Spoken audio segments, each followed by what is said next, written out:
Hello, everybody. Welcome to another stream that where we're starting with Genshin Impact. Hey, Zane is here. What's up, Zane? How you doing?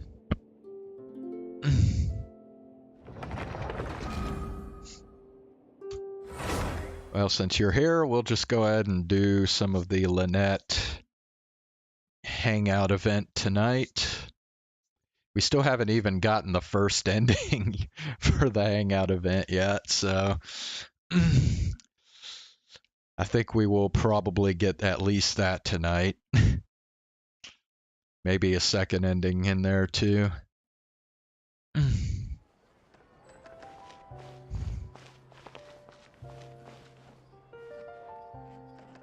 Add Astra.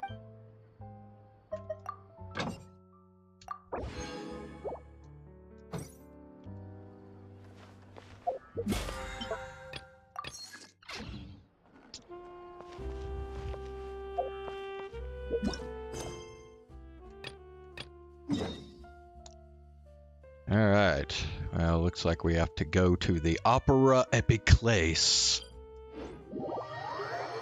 for our next part of the hangout event.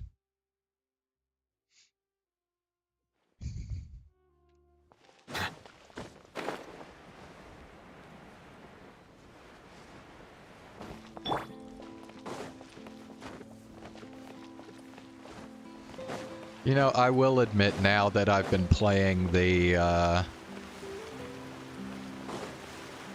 Lynette hangout event that, Lynette is actually pretty cute in a way. There's a certain cuteness to Lynette.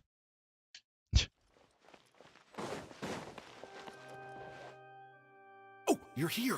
Lynette and Jillian are busy getting ready, so please come with me.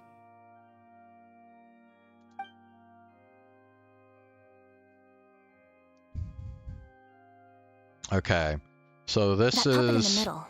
Is that Lynette? She's so pretty. Yeah, okay, so...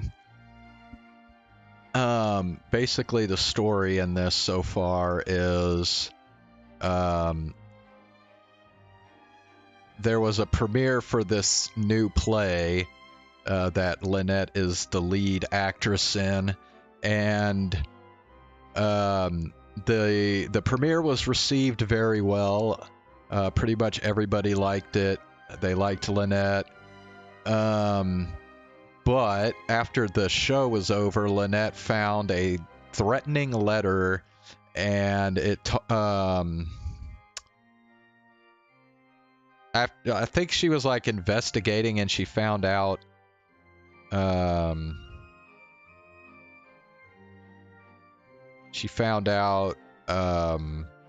about this original script for the play that she's performing in, and eventually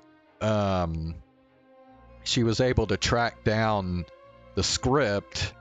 And she found out that the original script had a much more demanding part for the lead, and it was going to actually be played by this Jillian.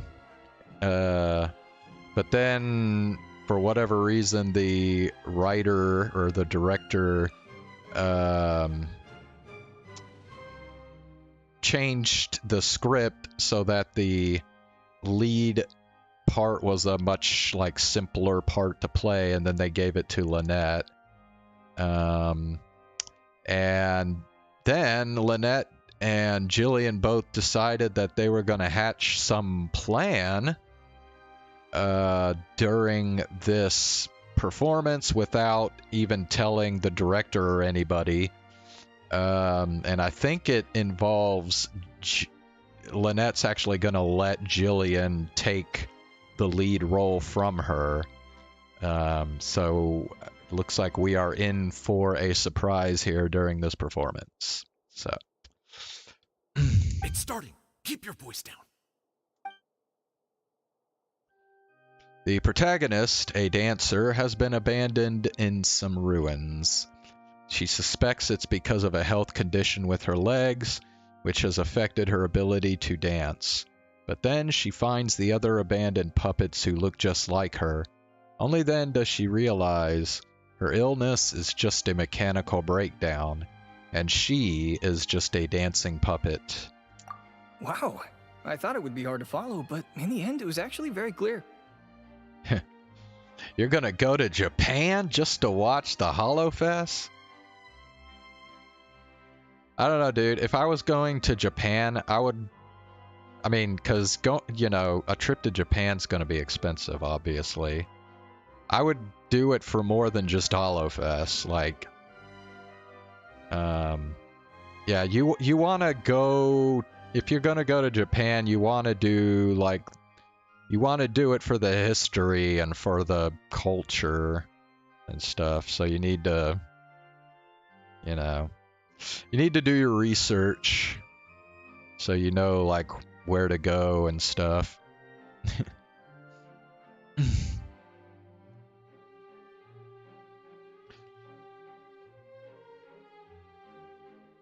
But yeah, a HoloFest would certainly be a nice cherry on the top, I suppose.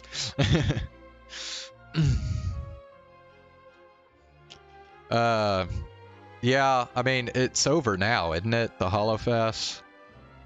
I mean, it's only 2 days, I think, right?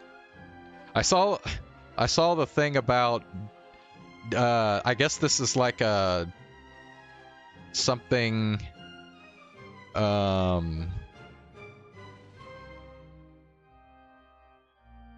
I guess this is something that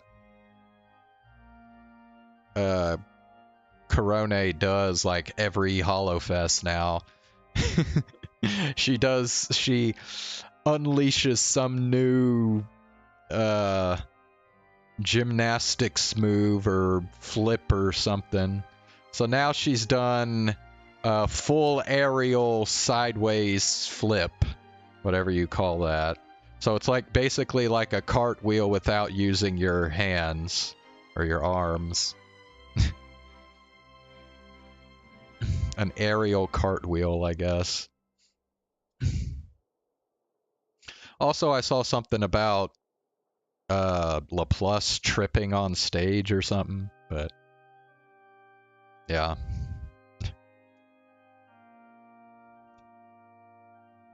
Even though her face was expressionless and she didn't speak the whole time, I felt like I could really understand how the protagonist was feeling.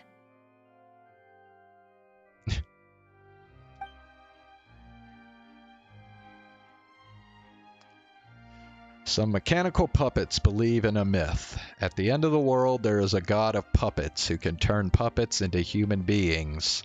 And so the protagonist and her companion begin their quest. But the myth is a lie, spread by someone with nothing but contempt for puppet kind. At the end of their journey, they are kidnapped, dismantled, melted down, and abused. The protagonist helped her companions escape, but in the process became trapped under the rubble of a crumbling building. She closes her eyes and enters into a deep sleep. Director Mariu really is a master of his craft. And so is the actress in the lead role. I have a friend who saw the show on the opening day. They thought the critics overstated how good it was, but I gotta say, the protagonist is incredible. I can't believe it's only been a few days since the last show.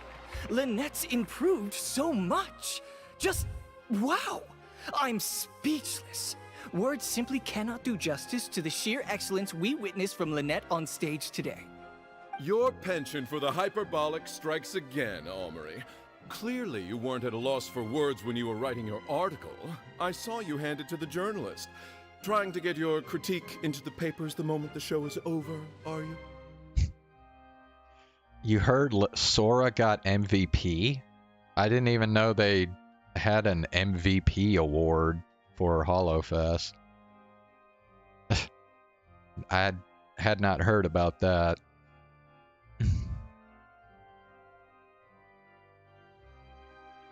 No, I'm pretty sure it's Jillian. I think that was the plan. Well, you know how it is. The early critics get all the readers. Wouldn't you agree, Mariyu?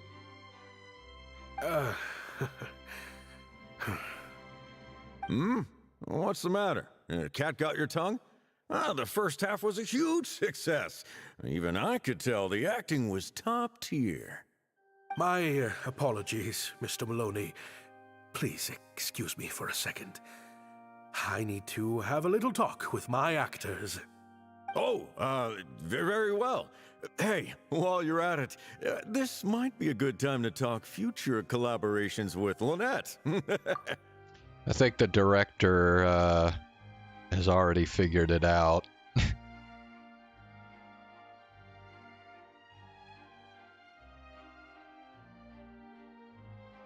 Well,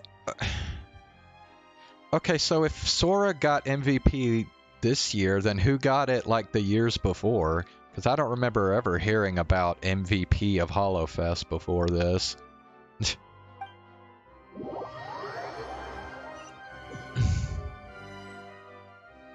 Are you guys sure this is gonna work? What if Director Mariyu pushes back? We're already halfway there. We can't back out now. All we need to do is stick to the plan. What is this plan that you're so intent on hiding from me, hmm? Director Mariyu, I thought you were talking to Maloney and the critics. Korantan and Armory have both finished their articles. I went to greet them as a mere formality, but you seem to have availed yourselves of my absence during the first half to defy me. What have you done? Was that really Lynette playing the lead role? Well done, director. You saw through it. Ta-da! Mariyu hears Lynette's voice behind him. Behind her is the Director protagonist. I was the one playing the lead role just now. I switched costumes and masks with Jillian so that I could be the protagonist's companion and stay out of the limelight. Well, here, I will look it up then. Oh wait. Wrong. Yeah. Alright, HoloFest MVP. Oh shit, I forgot. Today is Selection Sunday. Yeah, I need to see who got picked. Damn. Okay, I'm looking up HoloFest MVP. I'm not getting anything.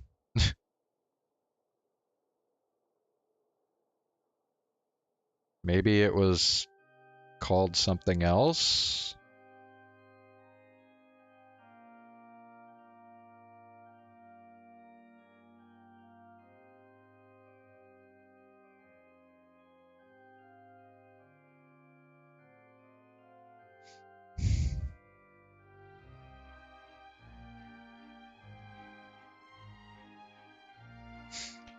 Well, I'm on some 4chan, I think, thread, and it says it might be premature to say, but we all agree that Chloe was the MVP for this year's HoloFest, right?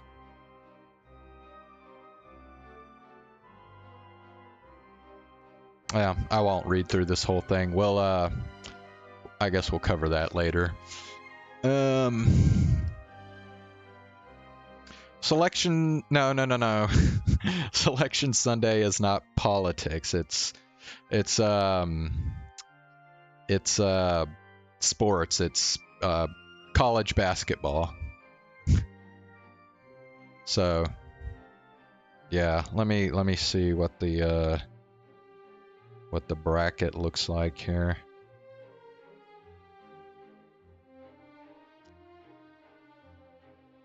So, Texas, where? Okay, well, I'd rather look at a bracket, but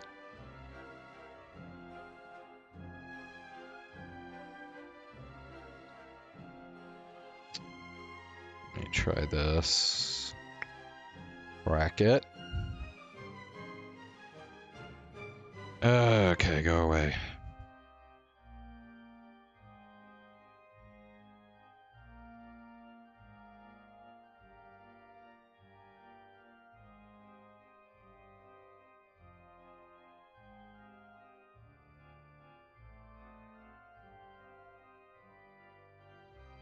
Oh my god, dude. Really? Okay, fine. All I'm trying to do is look up where Texas ended up.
Oh my god, dude.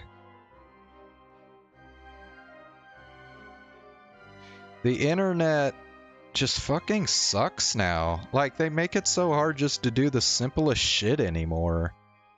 Like, bro.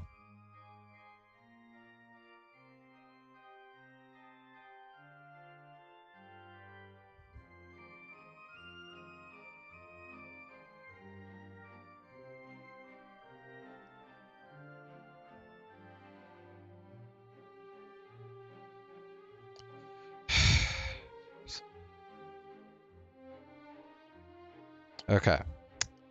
Finally. Okay, Texas got a 7 seed. Alright. And they're gonna...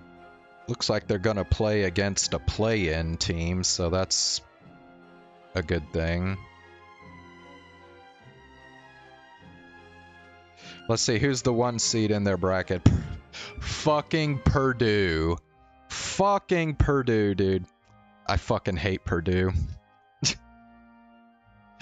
Well, I guess it's a good thing they got the 7 seed instead of the 8 seed, because if they were the 8 seed, they would have to play Purdue in the second round, and I would have fucking hated watching Texas lose to fucking Purdue again.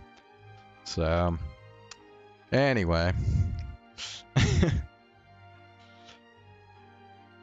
Of course, Purdue's a fucking 1 seed again.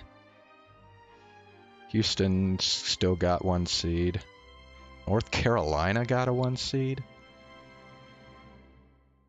Huh. Okay.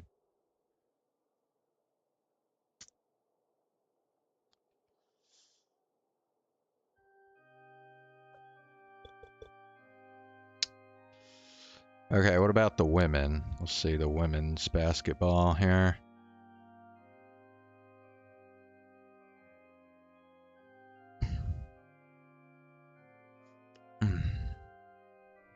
Let's see, Texas might have got a 1 seed in the women. Let's see. Stanford got a 2 seed, so that probably means they got...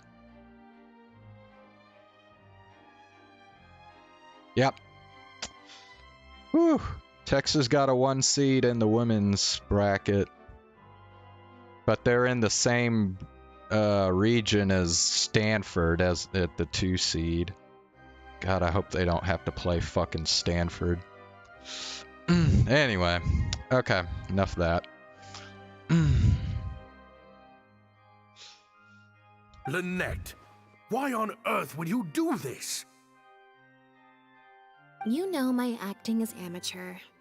The only reason I'm being seen as a pro, let alone a pioneer, is because you have critics supporting the show.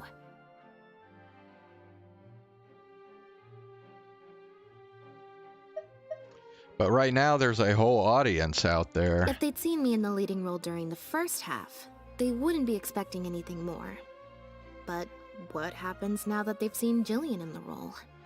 If you force me to play the lead in the second half, they'll be wondering, why is the actress suddenly giving such an underwhelming performance right at the climax of the whole story?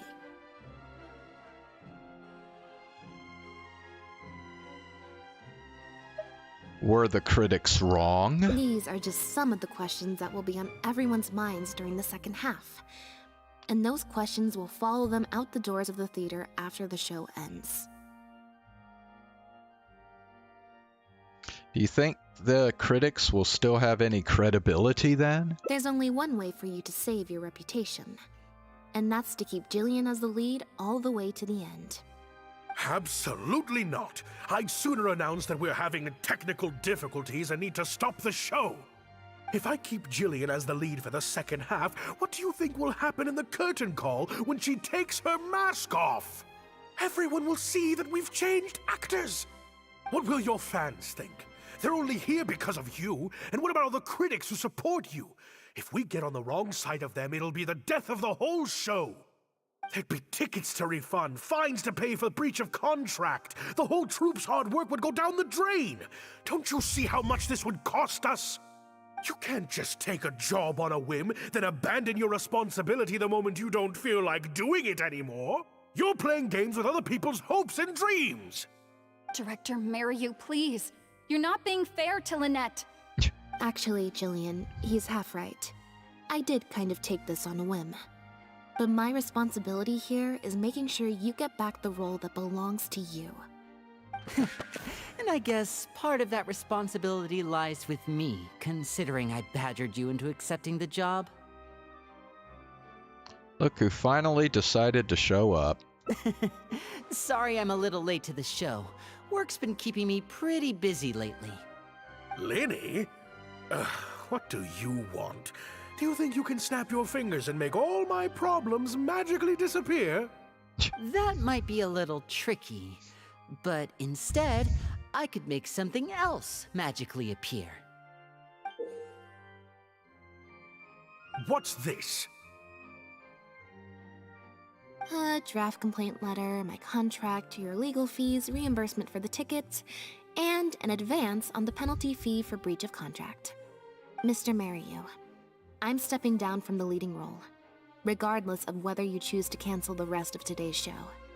If you do suffer unforeseen financial losses from this, you're free to seek damages as per the contract. And if you want to file a lawsuit, there's a draft here that you can use if you need it. What? I can't believe this. You're literally handing me a lawsuit against you with a straight face. Of course. All this Mora, it's a pittance to you, isn't it? Must be nice to have the luxury of prior success and fame. Look at us. We're huge stars. One minute we want to go on stage. The next we feel like backing out of the contract. But that's okay. We're famous. We can afford it. You have no respect for other people's work. You're treating other people's hopes and dreams like a big joke.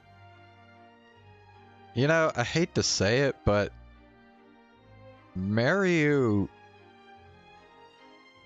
is pretty much in the right here.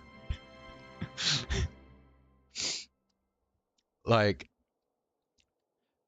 I can't argue against him. He's like thigh-high garter belts, yeah. You don't give a hoot how much this show means to other people. You don't even care that the whole production might have to shut down because of you. That's not true. I do care. And I'm under no illusion as to how much this show means to you. Oh, brilliant deduction there. Of course it means a lot to me. This is my show. That's the only reason I asked you to be in it in the first place. Really? Then why do your eyes tell a different story? The way you look at me, it's full of contempt.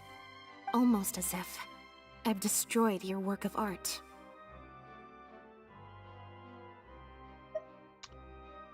He's the one who is looking at Lynette with contempt. What? I would never think that. A couple days ago, I asked some associates to do some digging for me. I was interested to know who else you invited to play the lead apart from Lynette. Surprise, surprise. Turns out that all the other famous actresses you asked either had prior commitments or weren't a good fit for the role. They all turned you down.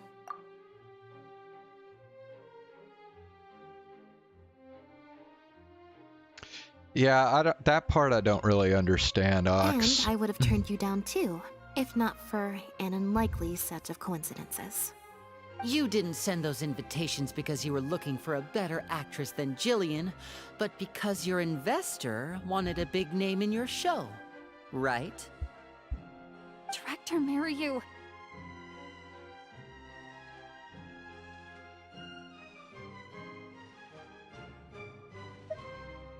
But fame was the key factor, and that was the one thing Jillian didn't have. To get Maloney on your side, you chose to make Jillian the understudy, and then look for an opportunity for her to take the lead.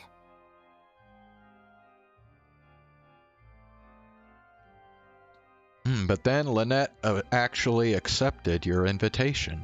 I bet you were torn at first, weren't you? Do you stick to the tried and tested formula? Choose Lynette, use her celebrity to get the critics on your side so that you and your investors can line your pockets? Well, there you go. There's your answer. The critics needed her because apparently she was a big enough celebrity. Or do you choose Jillian, so that you and your longtime collaborator can stage the show of your dreams, the original, unedited version of The Lost Puppet?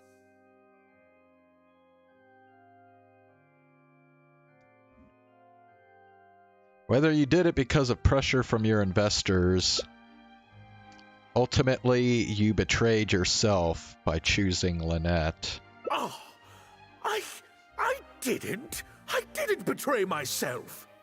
You mentioned prior success and fame earlier, but you're a well-known director yourself, with countless works to your name. Wouldn't that make you successful too? Or maybe, deep down, none of your current achievements really count as success to you. Right now, you have an opportunity to send Jillian onto that stage and perform the second half as you always imagined it, faithful to your original script. Your work would be displayed for all of Fontaine to see in its true, perfect form. Did you say perfect?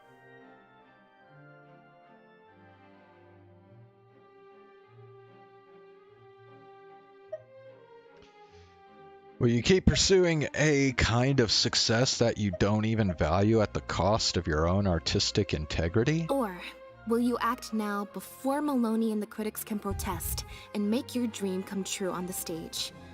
And Jillian's dream. In fact, the dreams of the whole troupe. The whole troupe? Director Mariyu. Actually, most of the money Lenny brought came from us. We all chipped in. We've worked with you for many years now. Your troupe has been here for you all the way from the empty theaters where we first performed to the opera house today. We watched as you slowly started down a path you used to despise. The path of powerful connections, drinks receptions, backdoor deals with critics, and collaborations based on fame instead of talent. But this is just a temporary measure. I did it for the good of the troupe. And besides, this is how the whole industry works. Everyone else is doing it. Yes, we know. Back when you started, you had to bite the bullet and do these things to keep the troupe afloat. But then what happened? You began to embrace these methods more and more, becoming so reliant on them that every show you put out is overhyped by the media, and every script you write is edited to suit some celebrity's needs. Surely you must have noticed what's happening. While we've been performing at bigger and bigger theaters with each show, the applause is getting quieter and quieter each night, and the criticism from people who've seen the show is growing. Maloney's friends are sycophants. They don't care if the audience is disappointed because the show doesn't live up to their glowing reviews. They praise the things they like and skirt around the things they don't. Look, I know everyone's using the same promotional tactics, but does that really make it okay? Well, it's just a stopgap solution. As soon as I've made enough Mora, I'll stop. Things will be different next time. I promise. Next time, huh? Yeah. Next time, you won't use your connections. Next time, you won't pay off the critics. Next time, you'll let Julian play the lead. Unfortunately, it doesn't work like that. If you make some money once, you'll want to do it again, then again. Slowly but surely, you turn your back on your dreams. I was just getting ready to make that exact point.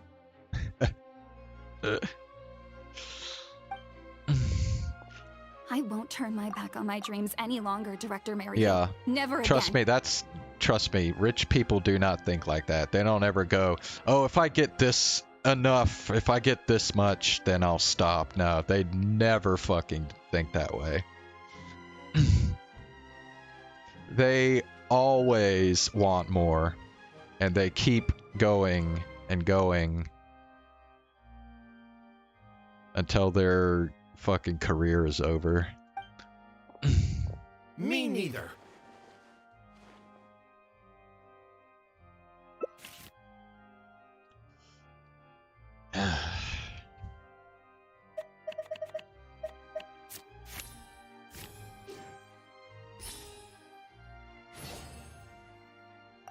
I had dreams too. Like Niji Sanji. What? Bro, actually, okay.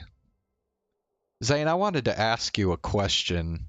And I guess you don't have to answer if you're uncomfortable with it, but I am kind of curious. Now that all this shit has gone down with Niji Sanji, has your opinion of Finana changed at all? Like, do you still like, is Finana still like one of your favorite VTubers? And I mean, it's totally cool if you say yes. Like, I'm not gonna judge you or anything. I mean, I totally get it. I was just curious.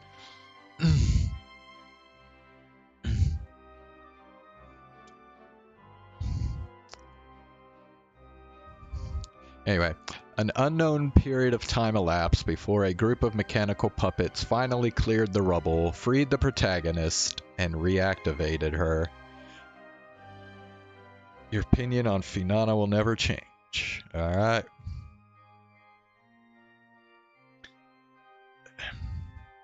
They told her, "You have been buried here for thousands of years. The mechanical puppets now rule the world." It turned out that the puppets who had started the uprising were none other than the protagonist's companions, whom she had rescued all those years ago. The protagonist was now revered as a hero by all of puppet kind. The mechanical puppets ask the protagonist what she wishes for, but she only wishes for one thing. Yeah, and I will say, like, it's not really clear what Finana's role in this whole fiasco is anyway, if she even has one. Like, for all we know, Finana had, like, fucking nothing to do with it. Like, she might have just, like, completely stayed out of the whole thing.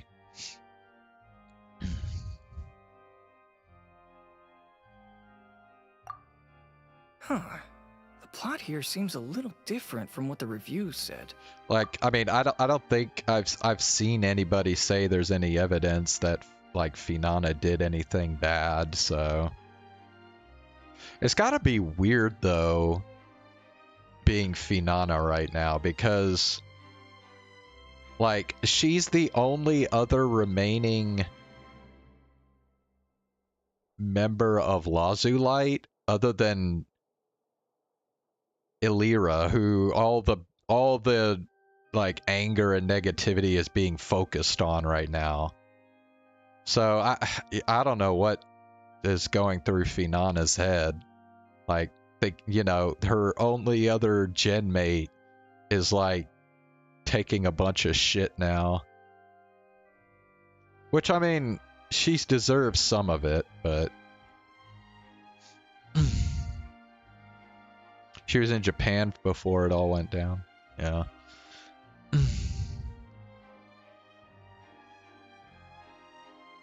Also, I gotta say, I'm surprised that there hasn't been any graduations yet since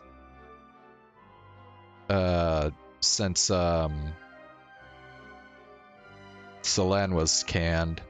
I really thought there would be several more graduations by this point, but there really haven't been any.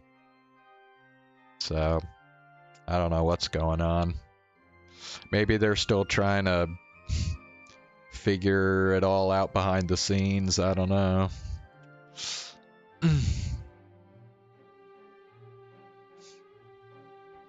The protagonist wanted to return to the stage, so the puppets replaced all her parts with the latest ones available, built her a grand opera house, and summoned a huge audience.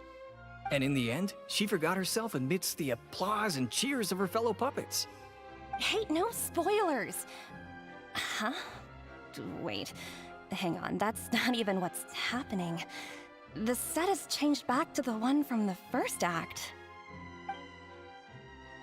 Oh, Archons, please let this work out. No need to be so nervous, Director Mariu. We only told you Lynette would be quitting the show to get you to make a decision. We wanted you to believe that this show would have to end after today, no matter what you decided. But in truth, I believe that if we choose our words carefully, there's no reason we can't get Maloney to come around and keep the show going.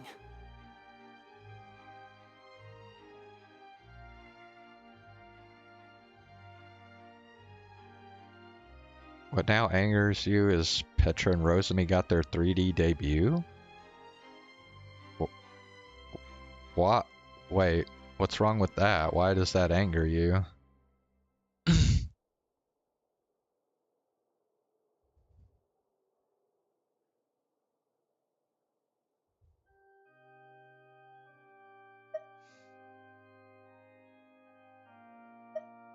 Lenny is putting his experience at fooling people to work. You really thought this plan through.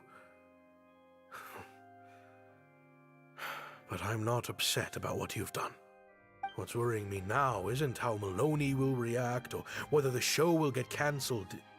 It's the audience. I've always thought the original script is better, but will it move them like I've always hoped? When Jillian does her curtain call, will they applaud her?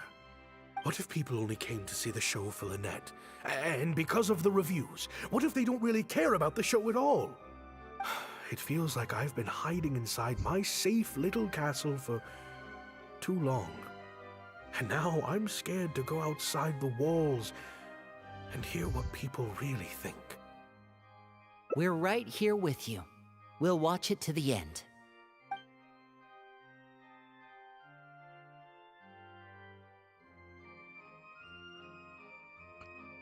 Oh, it's originally supposed to be Selene, Petra, and Rosemi debuting 3D together. Oh.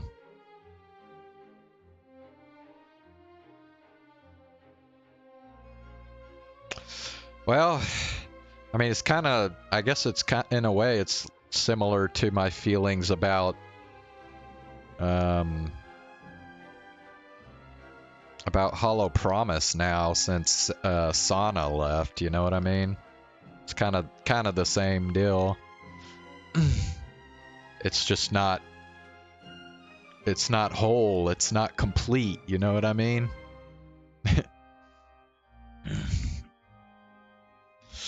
The protagonist rejects the other puppets' offer of new parts and a grand stage built in her honor.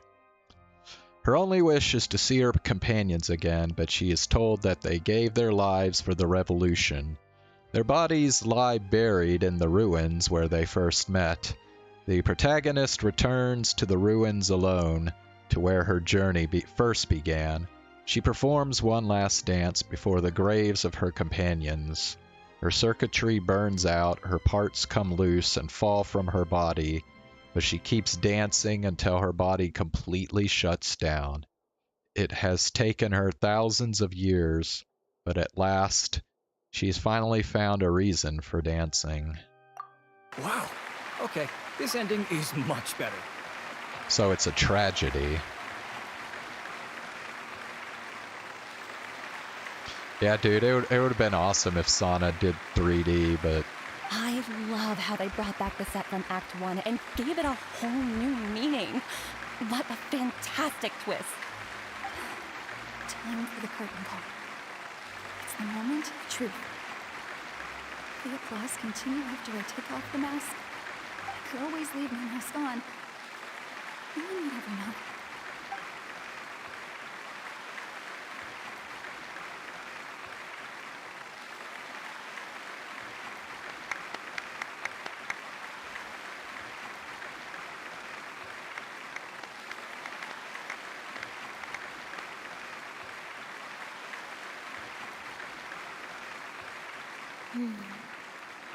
This is what fame looks like, when it's truly deserved.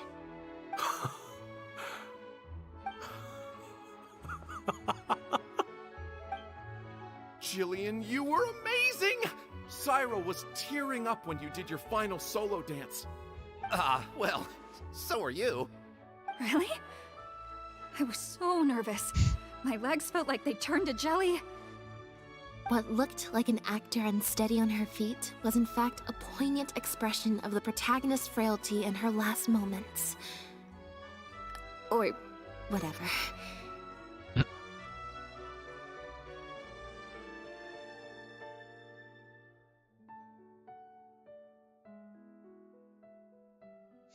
Yeah, I saw that earlier today. There's a new episode of the Chris Chan documentary. I haven't watched it yet, but I'll try to watch it sometime this week. Yeah, so he's finally got up to the big, like, earth-shattering moment. Anyway, oh no, I can't take any more of that. Hey, Mario! What the heck was that? Why wasn't Lynette playing the lead? Here we go. Our articles are already going to press. You better have a good explanation for this. It was my... Hey now, it was all of our... Hold on. The decision was mine, and mine alone. They had nothing to do with it. If you have any concerns, gentlemen, then please direct them to me. I don't know, it's just weird how, like, after all the shit that's happened, Chris Chan is still, like, streaming and doing shit on the internet. It's like, holy fuck, that's just never gonna end, man. Marry you? So it was you? Well then, I trust you'll have no objection to me pulling the plug on this production.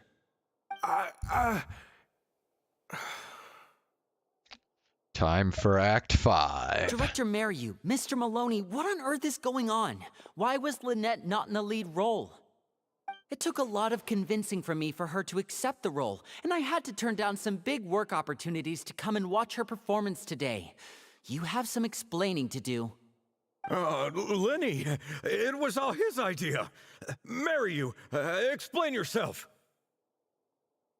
Wait, Blinny, as a matter of fact, this was a piece of performance art. In this play, The masks and costumes serve to obscure the differences between characters, and by extension, the difference between human and machine. We took that idea to the next level with an actor swap, blurring the lines between one performer and the next. So it's in service of the ambitious artistic goals of the production. So it's almost like a Turing test. What? It's like Turing tests the play. It's similar to deceiving the audience in a magic show. We employed this technique as a means of breaking the fourth wall. It allows the audience to more intuitively understand the cognitive dissonance felt by the protagonist as a machine trying to reconcile the notion of her humanity. The audience's experience mirrors the protagonist's own confusion and becomes part of the artistic performance itself. Hold up. What is this nonsense? Oh, I see. Well, bravo, Director Mariu. You even had me fooled. Wait, nonsense, bro? I understood that shit. I don't know what this guy's talking about. That's probably more because you just don't really understand avant-garde art very well, Lenny. Maybe so, maybe so. Well, perhaps it went over my head, but I'm sure our experts here saw the whole thing coming a mile away. You must have worked it out by the end of the first half, surely. Mr. Amory, I just heard that you managed to write your review after just the first 2 acts. I'm sure that will help Director Mariu by setting future audiences up for the surprise twist at the end. Yes, you're right. Director Mariu and I are old friends. You should have said something. Then I could have played along even better. Yes, well, to deceive the audience, you must first deceive your closest companions. I have to give credit to Lynette and her experience in performing magic. That's what inspired me to take my art to the next level. What's up, Chen? How you doing? You mean your show was partly inspired by Lynette's background in magic? Well, in that case, I'll have to plug it to everyone I know. Unfortunately, I think Mr. Maloney is going to cancel the show. Cancel the show? Mr. Maloney, is this true? While I accept that deceiving the audience in the manner you did certainly has artistic merit, this is not a magic show, and we don't want our audience demanding their money back. A very valid criticism, and one that I humbly accept. If that happens, we're prepared to reimburse and apologize to any audience members who weren't satisfied with the experience. But based on their reaction today, I think that what most people want to see is an excellent piece of theater and not celebrity cameos. Well, that sure is not the direction Hollywood is fucking going right now. I can tell you that. Shit, I wish Hollywood would follow what they're doing here. Plus, it looks like Jillian is better than me at delivering the excellence people want to see. I'm sure audiences will be very happy with the show if she's allowed to stay in the leading role.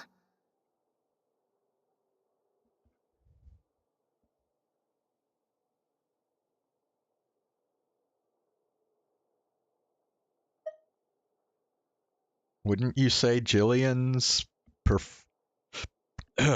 performance was the performance of a lifetime? Maloney, I believe there should still be time to tweak my article. From the look on Lynette's face, I think she's being sincere. Oh, one other thing. We managed to get a meeting with Lady Farina earlier. All thanks to the Traveler's reputation, of course. Anyway, she agreed to write a review focusing on Jillian's performance and the quality of the show as a whole. She promised to give her honest opinion. And I'm sure today's audience will be discussing her performance too. There's sure to be a variety of opinions.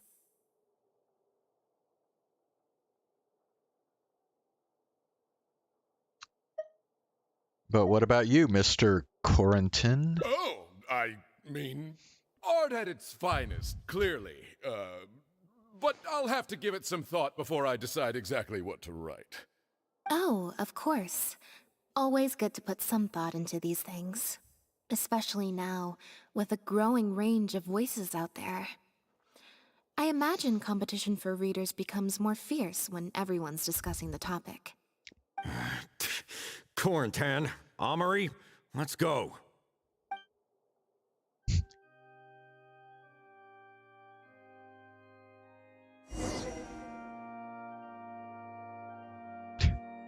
Bro, I can't believe all this is just one ending in a hangout event. Like, bro, do you remember any other hangout events being like this? Like, holy crap, this is almost like a story quest itself, not a hangout event. Like, shit, dude. Thank you both so much. Without the two of you, who knows how much further down that cynical path I would have gone. I always told myself that once I'd made enough Mora, I'd get back to doing what I loved. But somewhere along the way, I started to lose sight of what that was. Just like those critics with their dishonest reviews, I became all about the trappings of success, at the expense of the art itself.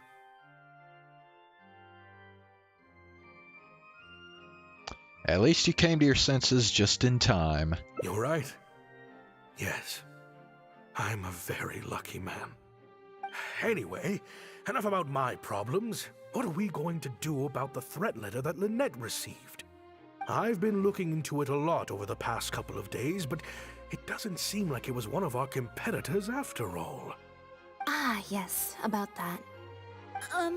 Lynette, do you have a moment? Wait, you're Jillian's sister, right? I'm sorry. Gina insisted on coming to see Lynette. I couldn't stop her. Lynette, I'm sorry! Oh, she's gonna go all, I'm sorry, I missed.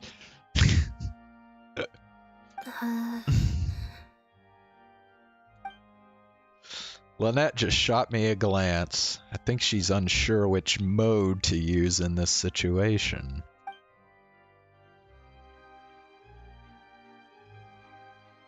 What's she talking about? Never heard of it.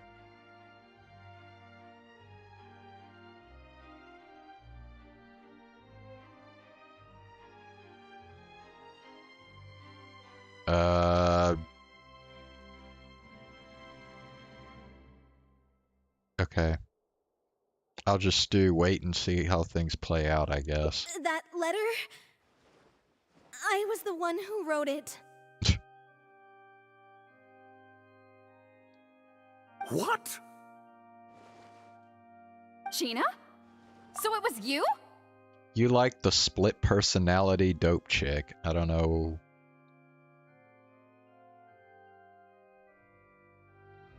Spina Dinoshiro? What? You mean the Spina di Rosula? Wait. Shogun. Okay, you've lost Director, me. it's time for... Oh, okay. Weird energy here. I think we came at a bad time.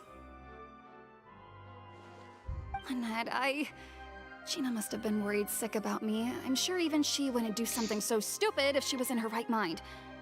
I'm so sorry. I promise I'll make it up to you somehow. Jillian, no! This is completely my fault, and I'm the one who should have to bear the consequences. I got the wrong end of the stick and completely misjudged Lynette.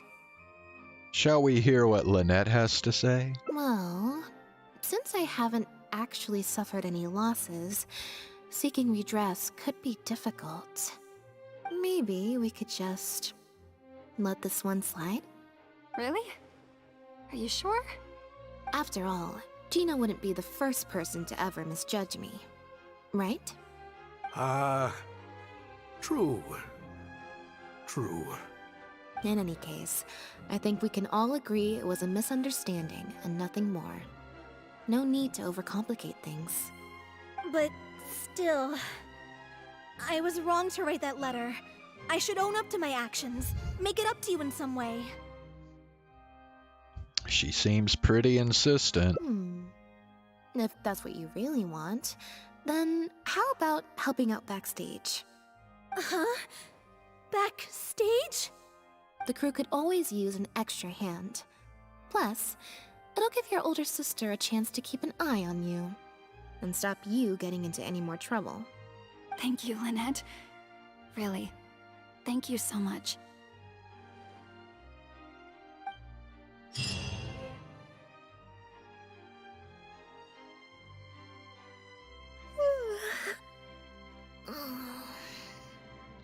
You're finally awake. Is it? I'm so much more at home here in the audience.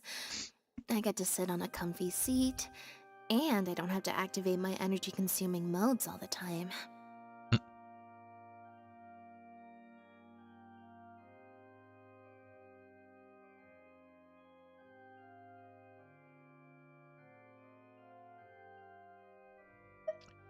You gave Gina your supporting role in the play, too? Mary said she's a very promising young actress, and she has natural chemistry with her older sister.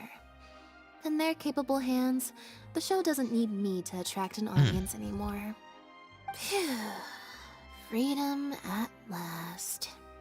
You don't feel even a little bit disappointed? Fame is more trouble than it's worth.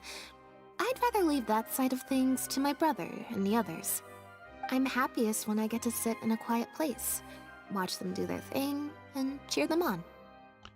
Like you're doing now? Yep, exactly like I'm doing now.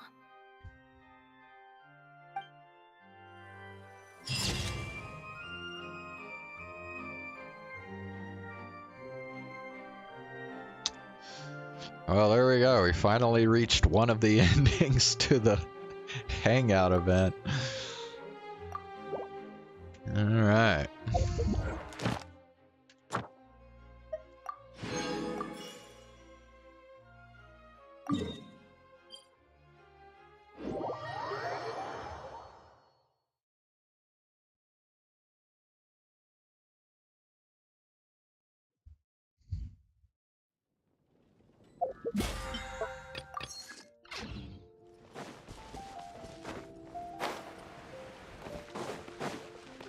Golly, if that's just one of the endings, I wonder what the other 4 are gonna be like.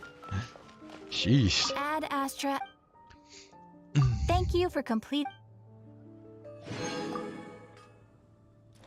Oh, look at that. I'm getting so close to adventure rank 60, the maximum adventure rank.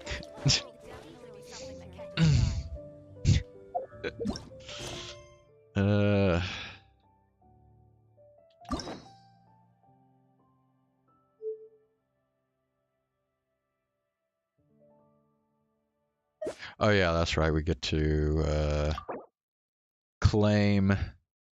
Well, actually, I'm not going to do that right now. Ad Astra. Let's just go ahead and get this.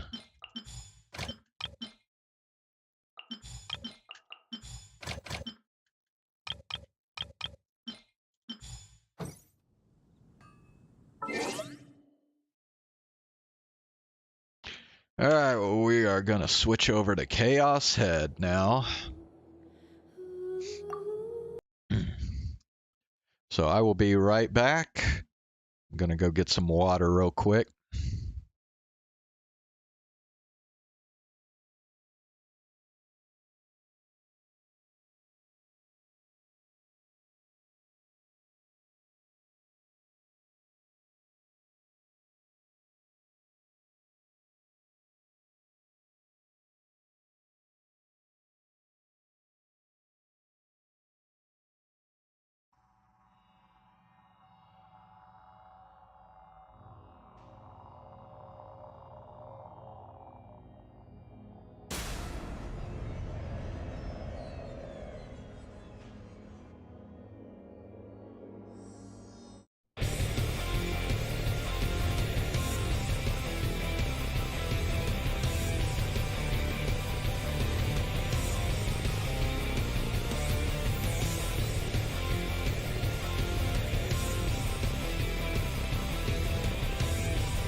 Alrighty. I'm back. Get the game up here. And continue. Oh wait, that's right. We're not doing that. We are starting a new game because we're gonna try and hunt down another character route to start. So let's see. Skipping time. 誰も動いていない。体が動かない。僕の名前は西條匠。17歳。水明学園2年。片付けろよな。誰だよ散らかしっぱなしにしたのは。って僕か。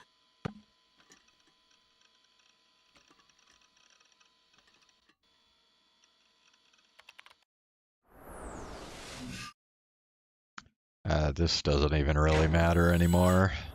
Of course, I don't know what the over-the-knee socks, like, I guess there's something that's supposed to affect, but I haven't figured out what it is yet.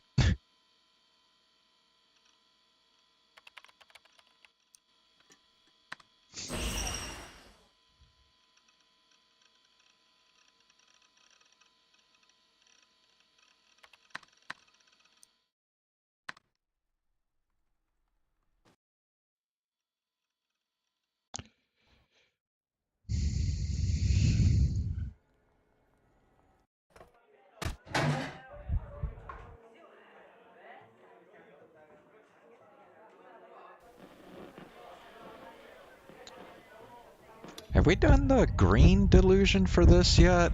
I can't remember.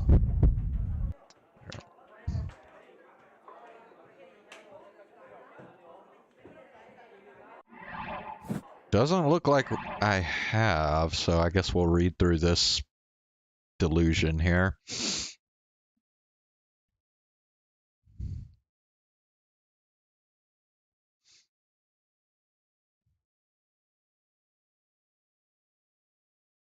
Wait, what was he? What's he inviting? Oh, yeah. Okay, so Misumi is inviting Takumi to go see the scene of the group dive deaths. Why the hell would I want to go see blood? It would be way too scary. This wasn't a haunted house or a horror movie. People were really dead, and the killer was still on the loose. I didn't want to go anywhere that could be even the slightest bit dangerous. Actually, what was the new gen killer's motive anyway? Was it just some crazy person with a few screws loose, doing it for fun? That was probably the safest assumption. Not that I cared anyway. It had nothing to do with me. By the way, I happen to be a bit of a mass murderer myself. And what's more, no matter how many I killed, everybody still called me a hero. Of course, this was in ESO. LOL. Just comparing me and the killer made it clear how much better 2D is than reality. QED. Quantum electrodynamics. Now, I desperately tried to refuse Misumi's offer while imagining myself delivering a flurry of violent jabs. The murderer? Oh yeah, I'll kick their butt the second I see them. In my delusions, at least, I could kill anybody, and save anybody, too. But anybody who actually went and did that stuff in the real world was just an idiot. They weren't thinking about what would happen next. Welcome back, Ox. The new gen killer, for example, was surely going to be caught before too long. Then they'd expect the next few decades in prison before... Or wait, I said that wrong. Then they'd spend the next few decades in prison before finally being given the death penalty. I knew exactly what I wanted to say to them. You should have just done it in your delusions.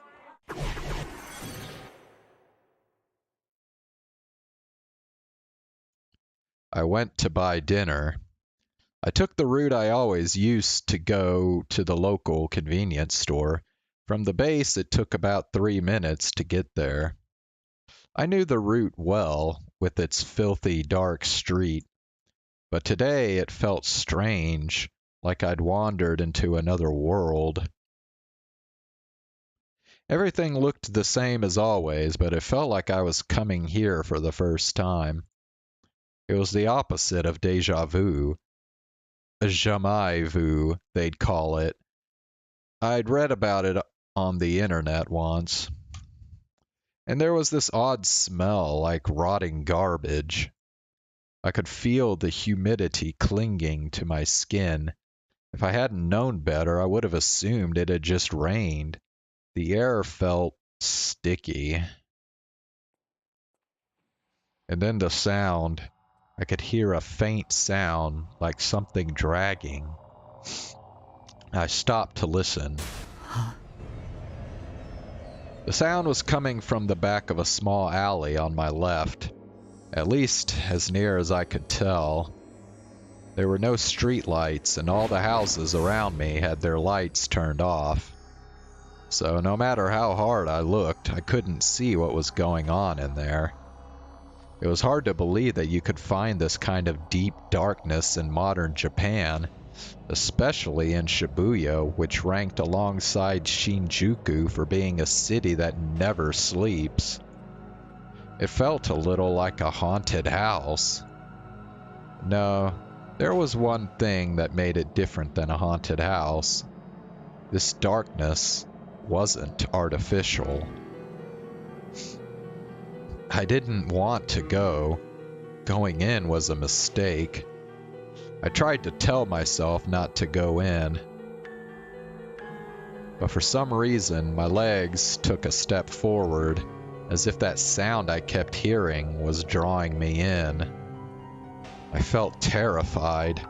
I knew I shouldn't go any further. My heart was pounding. The sweat was pouring down my face. その先に Someone's pretty static whispered in my ears. Suddenly, someone grabbed my upper arm.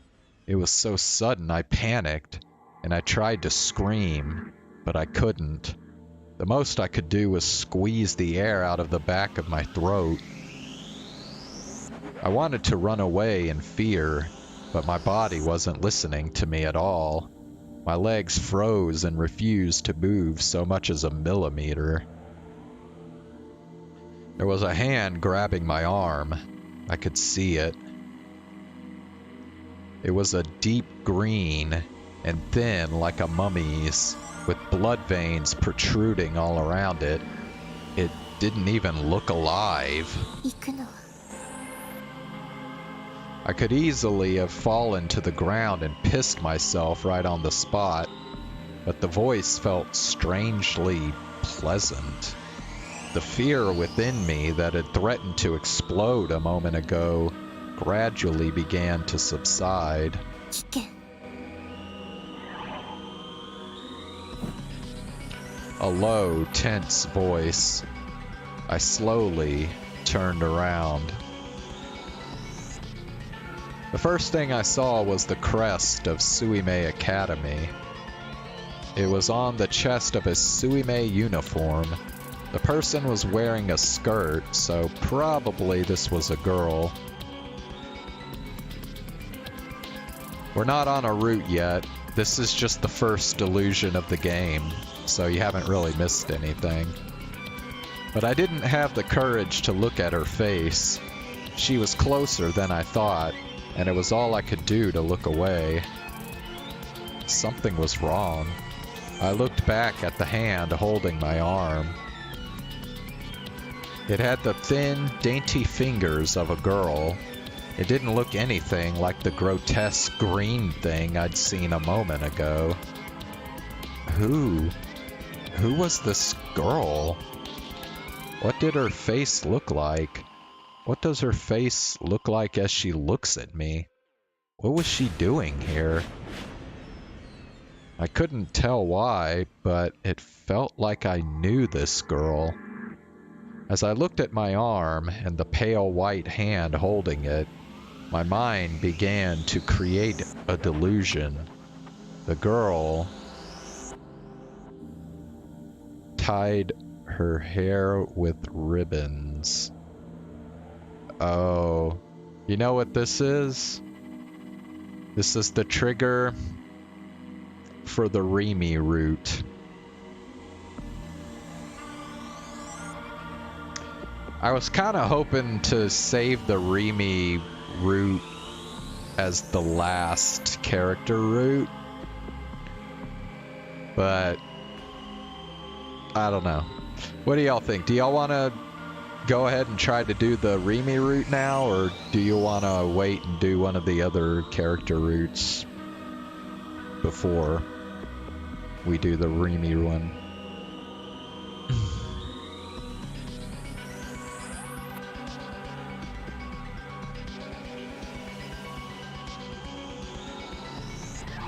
So let me go ahead and save. Yeah, I'll go ahead and save it here.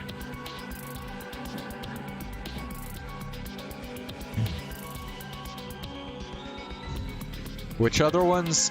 We still have Kazupi and who am I forgetting?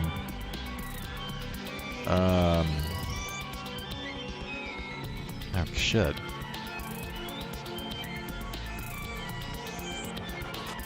No, we did Yua. Ooh, wait, who am I? There's someone else I'm forgetting.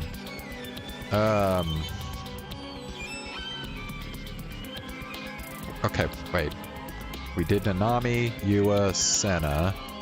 Then there'd be Remy, Kazupi. Oh, and Fess or Ayase. Yeah.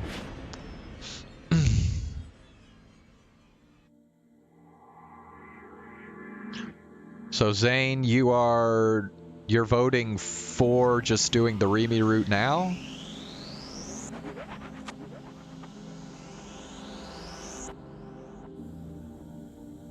Or wait, I can't remember how I asked it, so I don't know what yes is referring to.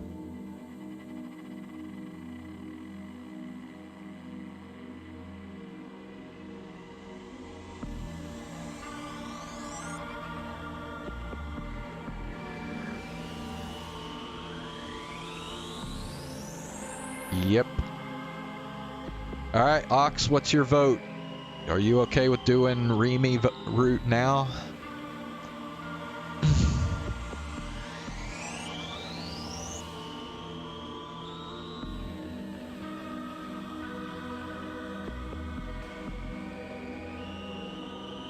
Best for last? Well, I don't know which one's best. I mean...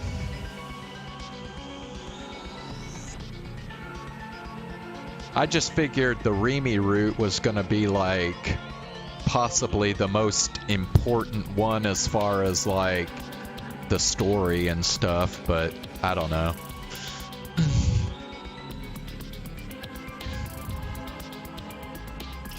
Alright, and we'll go ahead and do the Remy route then.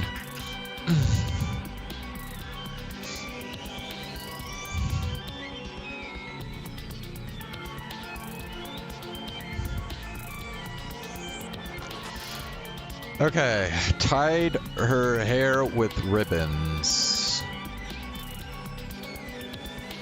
Who cares about the phantasm chick? I mean, we got to see her in her underwear, so...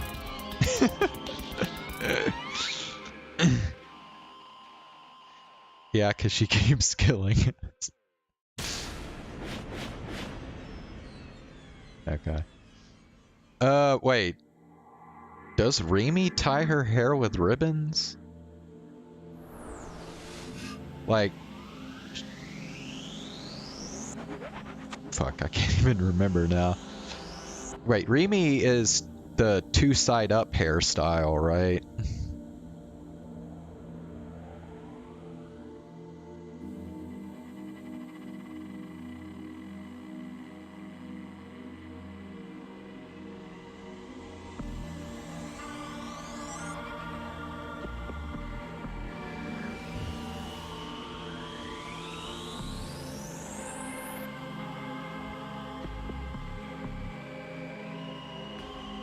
Oh wait, no, she's not two side up. She has a like a side ponytail with the hair bow. So I guess.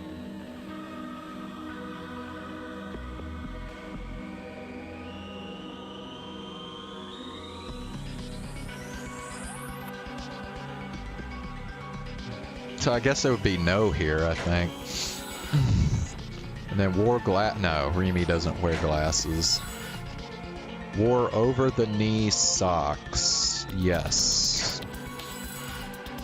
Wore a long skirt, no. Was posing like a soldier at attention? What? Well, she does do that like salute pose, so maybe. I guess.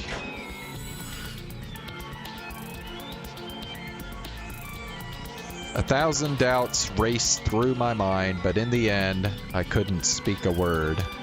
I just let my head hang there. The dragging sound stopped. And instead, I could smell... I could smell blood on her. これはいい. I was sitting in front of my computer monitor. I gulped down some soda in an effort to contain my excitement, and then did a big stretch in my reclining chair. That was a good delusion, if I did say so myself. It even had a mysterious teenage girl. Maybe I could give her a name and make her a repeating character in my delusions. This was a little game I played a lot. I could cast her alongside another character, maybe Seiretan. She seemed a different type than Seiretan, though. Either way, the great thing about delusions was that you could mix up 2D and 3D. And in my delusions, I was God. Anything I wanted to happen, happened. 次はちょっとエロ要素も。I was so used to being in my base that I actually whispered aloud. I'd forgotten that this was a net cafe. I quickly put my hand over my mouth. I looked around. It didn't feel like anybody had heard me, at least. Yep, now we're back to skipping. Okay, well, I can tell you right now, we must not have answered the right way, because it doesn't look like I unlocked the Remy route, so I'm gonna keep going a little bit longer just to see if there's a trigger for any other routes that come up.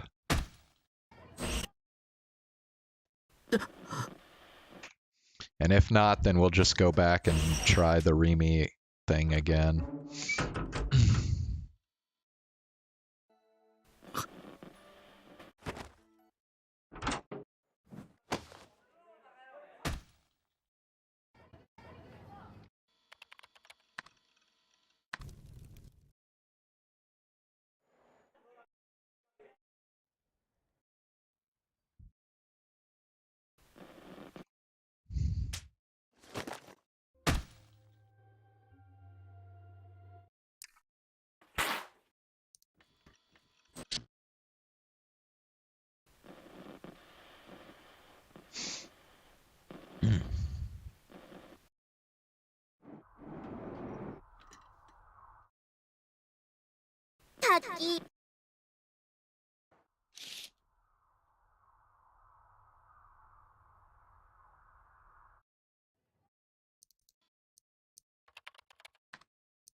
Okay. Well, the thing is, we have to wait a while before Kazupi first shows up, so... Okay, well, we got to ISA, and...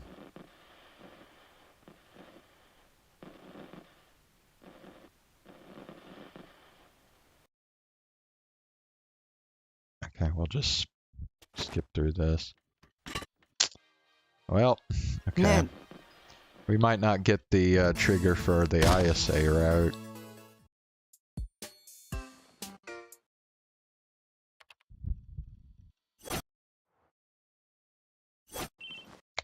So I guess let's see if we get the trigger for the Kazupi.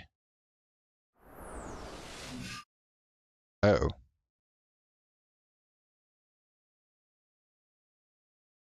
That's weird. We're getting the trigger for the center route. Okay, well we've done the center route, so we'll just intentionally fail this.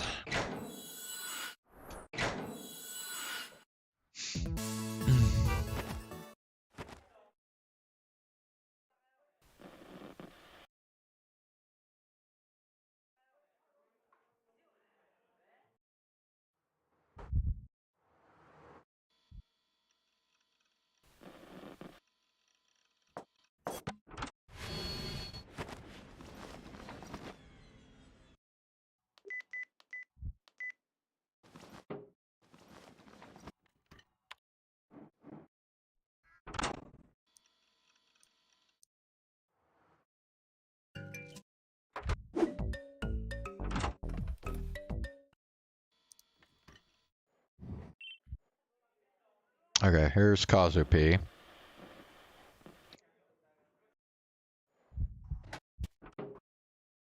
Didn't get a trigger for her either.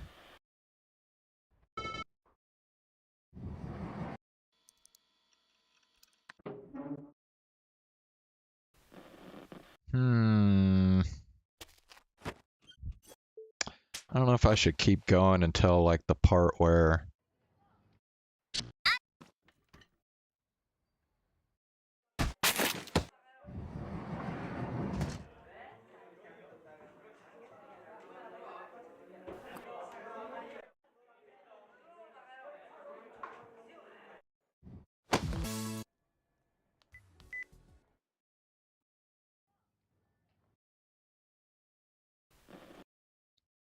I don't know. I'm thinking we're probably not going to get anything this time. Probably have to go back and try the Remy thing again.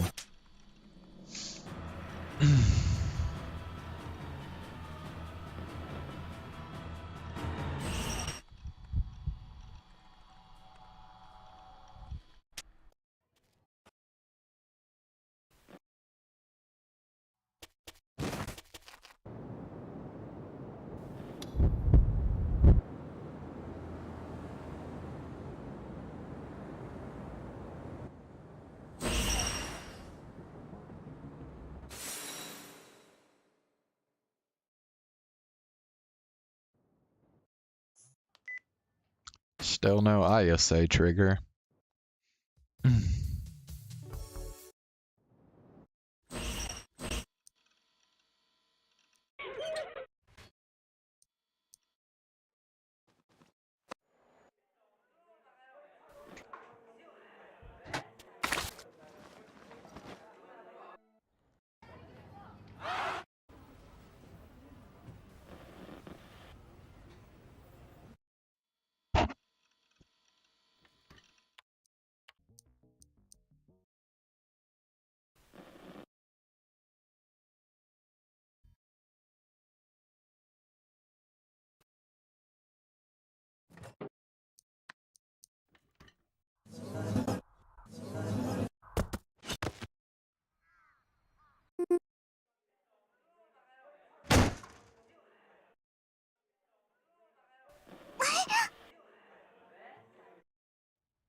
Yeah, we can. Oh, wait, why am I. What the hell? Not paying attention.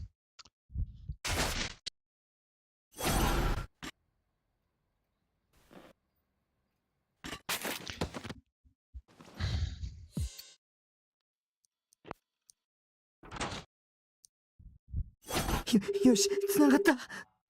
Yeah, we can do that in a little bit here, Ox. Dang, where's the scene with Kazupi?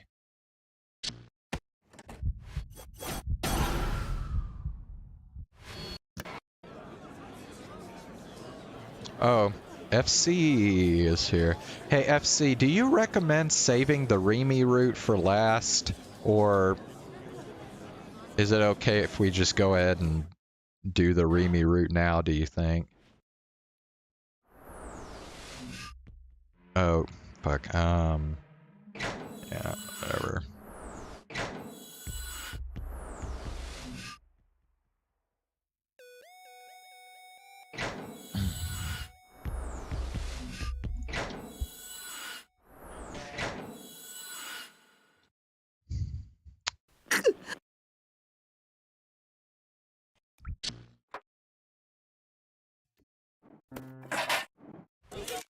Damn, is it this late in the story? I thought it came like earlier than this.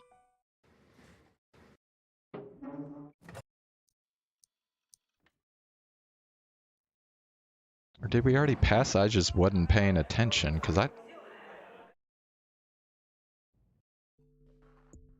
Yeah, I don't think it would be this late. Okay, yeah, this is the part I was thinking of right here. I think it's fine. Okay. Yeah,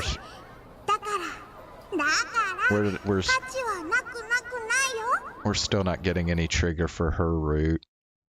Doesn't look like.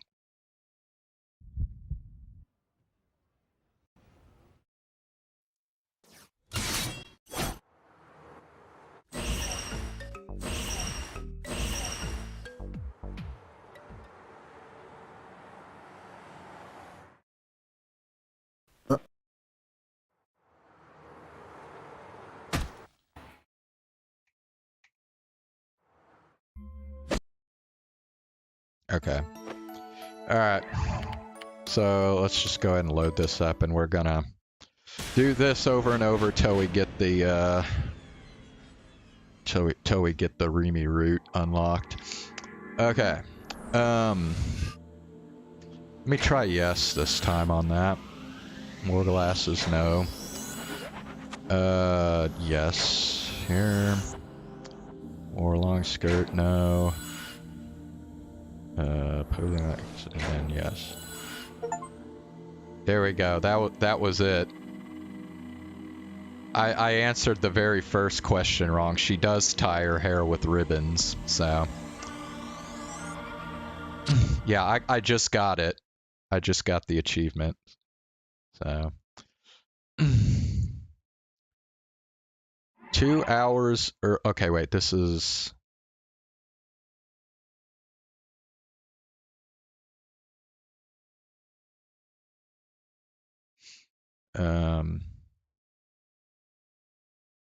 Okay, so he visited at cafe and he just left. Alright. So 2 hours earlier, the hospital room was bathed in the orange light of the setting sun and was as quiet as if time itself had stopped. There was only one person in the room, a boy sitting in a wheelchair. Center Route and Chapters 6 and 9 are best chapters. So you like the Center Route the best?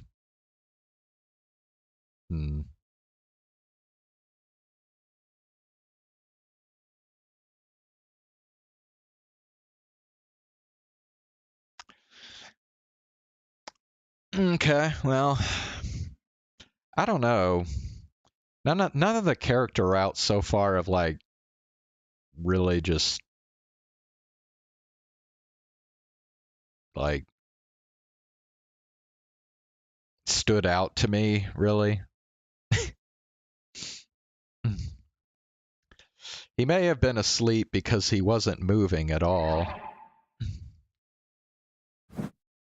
It was dinner time, and at most hospitals, you would see nurses quickly rushing between rooms to deliver meals, but there was no sound coming from the hallway either. The door opened, breaking the silence. A girl came into the room. The boy in the wheelchair looked up at her, but didn't say anything. For a moment, she stood by the entrance. She looked around the room with what seemed to be an expression of sadness on her face. The room was cramped and gloomy and smelled like disinfectant. This was where the two of them lived. It was a place cut off from the rest of the world, where no one else ever came to visit. No doctors, no nurses, none of their family or the people they knew. The boy and the girl never spoke much. It was the boy who was hospitalized here. He'd been in a coma for an entire year and only woken up a month ago. The girl was simply living here. She trusted him, but theirs wasn't a physical relationship. There was certainly no romantic love between them. She simply wanted to repay her debt to him, nothing less and nothing more. The boy seemed to be treating her with a deliberate coldness. He'd even told her not to come, but she still came. Part of it was that she simply had nowhere else to go. While he was in his coma, she took care of him all by herself. When it was time to sleep, she slept on the sofa in the room. That hadn't changed even now that he'd woken up. ご飯買ってきたよ。 Now we've seen this outfit before. Remember, there was like one part where it kind of seems like Takumi has a delusion while Rimi is visiting, and he looks over at the couch and suddenly she's in this outfit, and then when he looks away and looks back again, she's back into her school uniform again. So yeah, we've seen her in this outfit like real briefly before. She spoke in a gentle voice and showed him a plastic bag from a convenience store. Her voice seemed to shake the still air of the hospital room. It breathed new life anew into a dead world, forcing movement to begin. At least that was how it seemed to the girl, but she didn't share this thought with the boy. Instead, she set several small, cheap, individually wrapped pastries onto the currently unoccupied bed.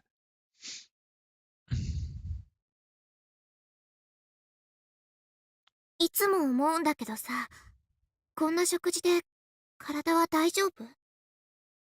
もともと先は長くないから。買ってこさせてごめん。いいのいいの。私の分のついでだから気にしないで。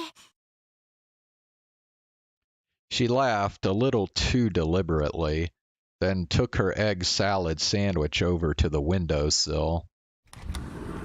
When she opened the window, a cool fall breeze blew into the hospital room. She let the pleasant feeling of the wind wash over her, and then sat down right on the window's edge. The hospital room was on a high floor.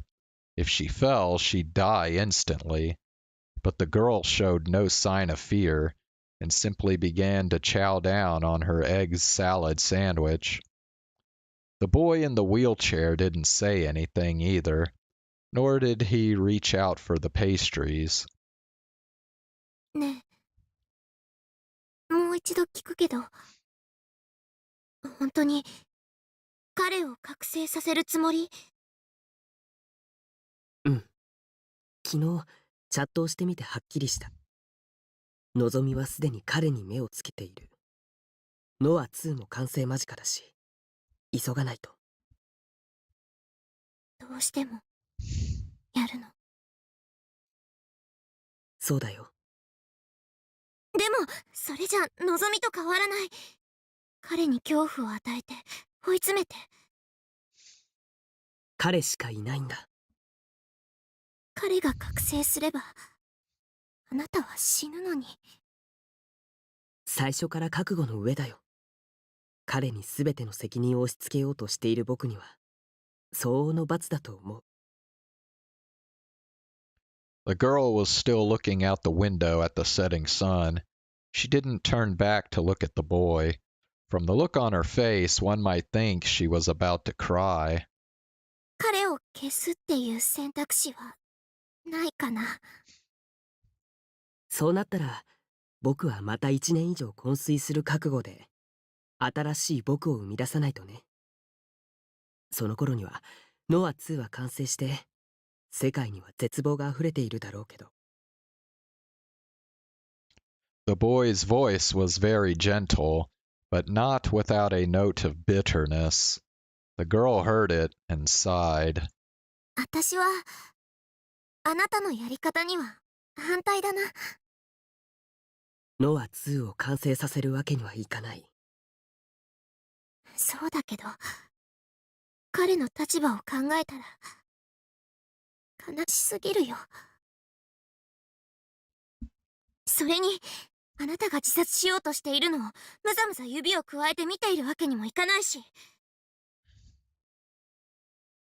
自殺じゃないよ。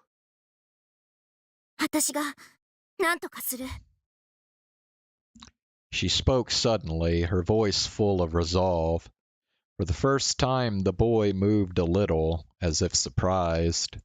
なんとかって？ The girl finished her egg salad sandwich, jumped down from the window, and turned to face the boy. For some reason, she made a pose like she was saluting. Who is best girl so far, Senna?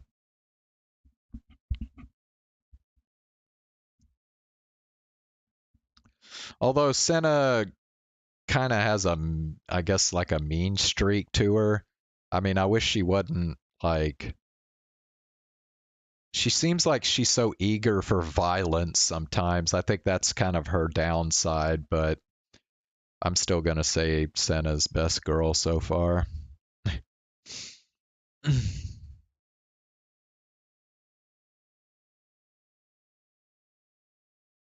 私がのぞみから彼を守る。そうすればあなたは死なないから。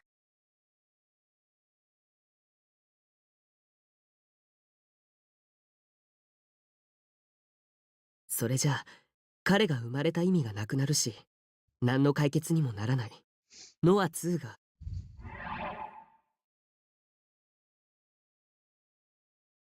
ノア2も私が何とかするって。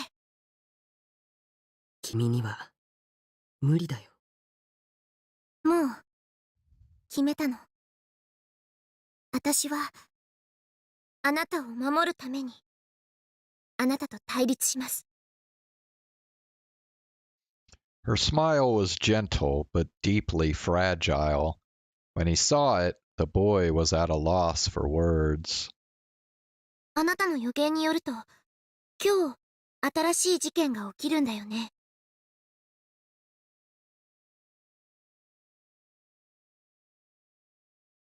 予言じゃない。事実だよ。彼らの妄想を見たからね。だったら、彼をその事件に近づけさせないようにしなくちゃ。私、ちょっと行ってくるね。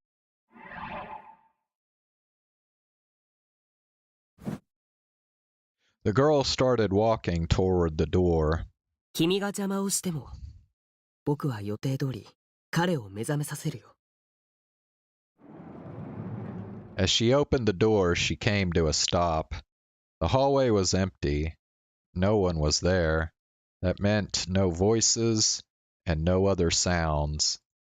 ねえ。私たちって何なんだろう。誰にも存在を知られずに、ここにもう1年以上いる。ここにいると、自分っていう存在は幻なんじゃないかって思えてきちゃうの。ジメジメ気分になるのはやっぱり病院だからかな。リミ。君は関わるべきじゃない。His voice was plaintive as he begged her. The girl did not turn around. パン、ちゃんと食べるんだよ。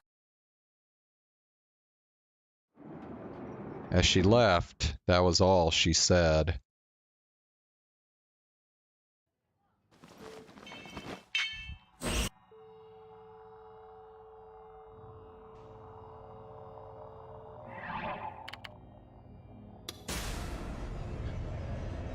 Okay.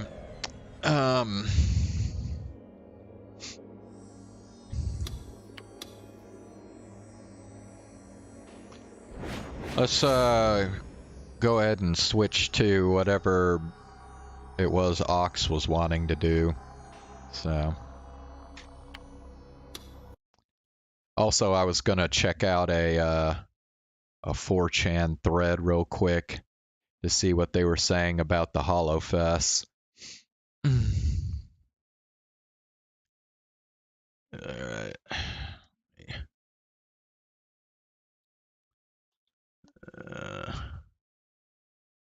Oh shoot. Did I already close that?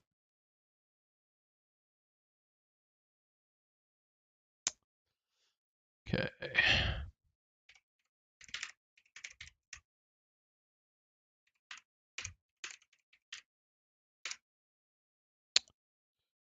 Seven, 6.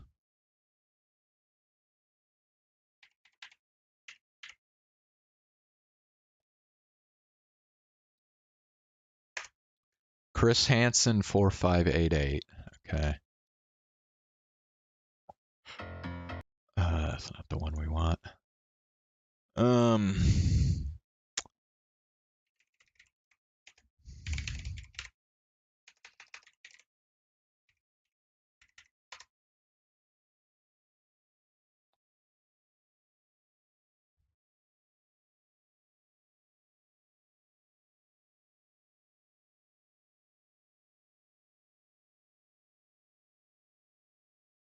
Oh, sorry, I typed it in wrong. Shit.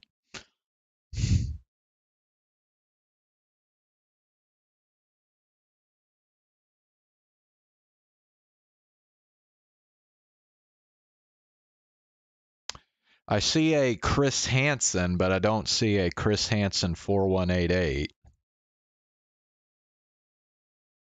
I mean 4588, sorry. Hold on, maybe. Oh, okay, that's what it is.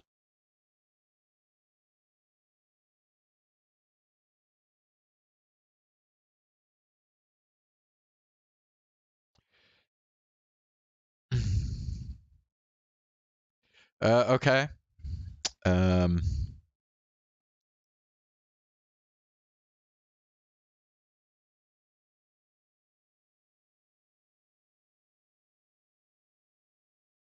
We'll go, oh, here, let's go to this.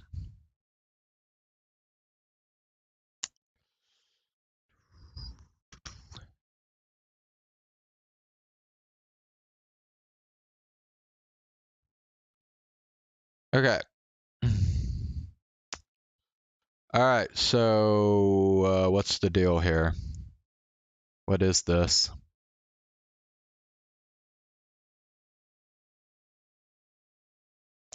This person has 272 subscribers and almost 1,000 videos. Oh, speaking of which, aren't I getting... Hold on. I'm getting close to 1,000 videos too, actually. I'm like 18 away. Okay. Is there something in specifically here? What's this guy about? It's like Yua's split personality.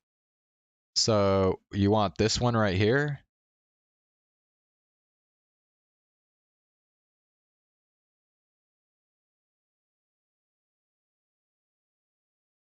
It says MIA. Mia's upstairs knocking. on her ceiling every time I post something. It's showing 2 files, and it's showing where my message is, the video that I just made about the psychotronic torture and all the stuff going on right now. They're forcing stuff through my brain, so I can't hardly think. It's coming from the Frank Municipal Building. I forget the last part of it. And Mia's up there knocking every time I move this stuff over to a file.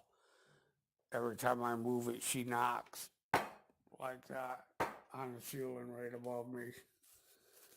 And the last video they cut, I mentioned Veronica's name, how she came outside the last time I called the police, like she was covering for Mia, and then the video got cut.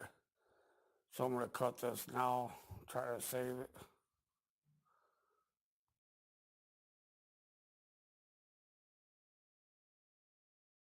Okay. I have no idea what this dude's talking about.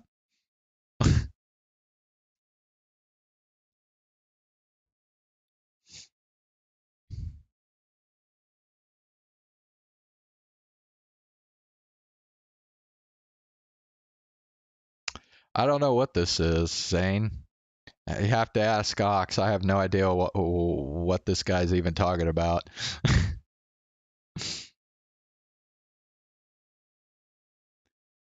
All right, let's see. Okay, yeah, here's the 4chan.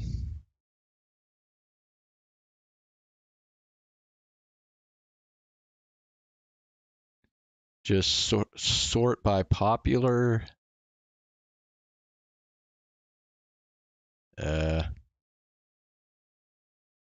Shorts, popular.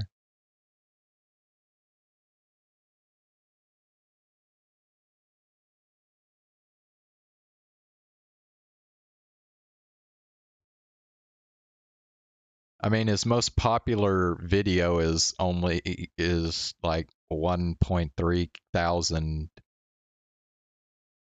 views. Severe psychotronic. Okay, wait. This guy's playing Chaos Head IRL. Oh, okay. So this guy thinks he's got like satellites that are like attacking him, like attacking his brain and shit. Is that the deal? Oh Lord. This is Chris Hansen. I'm going through extreme isolation.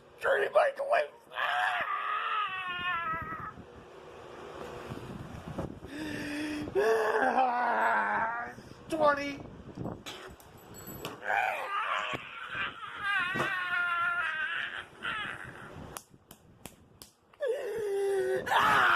Really? We're gonna watch a guy punching himself in the head? Okay.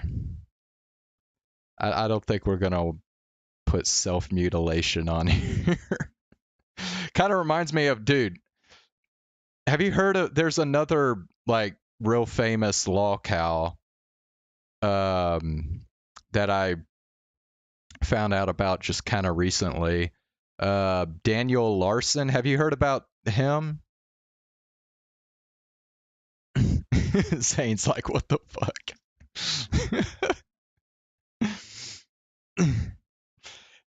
Dude, Ox, have you heard of... Okay, dude, Daniel Larson, he does that shit a lot. Like, in his videos, he'll, like, literally punch himself in the head and shit. Yeah, it's really fucking disturbing. Anyway, okay, wait. So, this is an 4chan thread right here from March. So this is just from like earlier today. It says, all right, it might be premature to say, oh, sorry, you probably can't read it. It's probably too small. Let me zoom in here.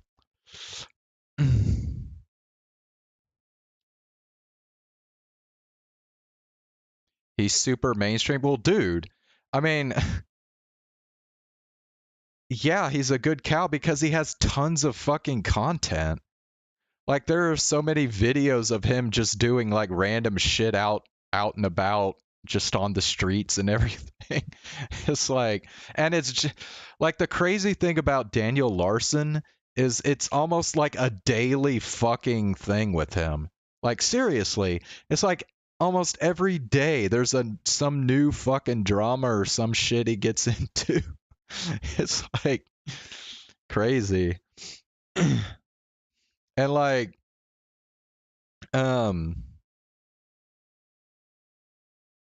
I just don't understand how Daniel Larson isn't just constantly exhausted from how often he gets into this crazy shit. Like I just don't know how the fuck he manages to do it like day by day, man. It's crazy. He's funny. I don't think it's funny, dude. I think it's more disturbing than funny, but it's like I said, it's kind of like a car crash thing. You just can't take your eyes off it, you know? Anyway. Okay, so this is zoomed in some, so hopefully you can kind of read it now, but it says, "All right, it might be premature to say this, but we all agree that Chloe was the MVP for this year's HoloFest, right?"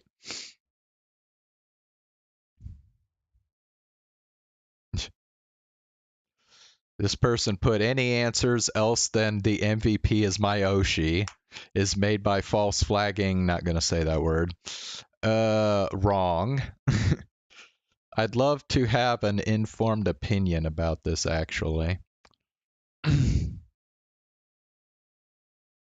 Which next sci-adventure VN you going to read after Chaos Head Noah?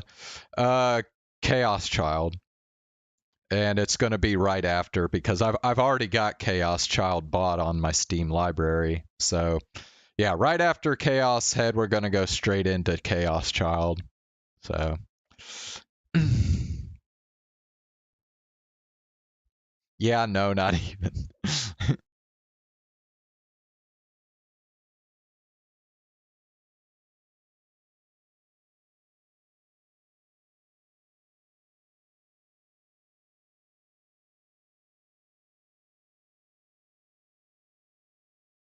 You're supposed to say Gura, sister. It was actually Suisei, but Chloe was good.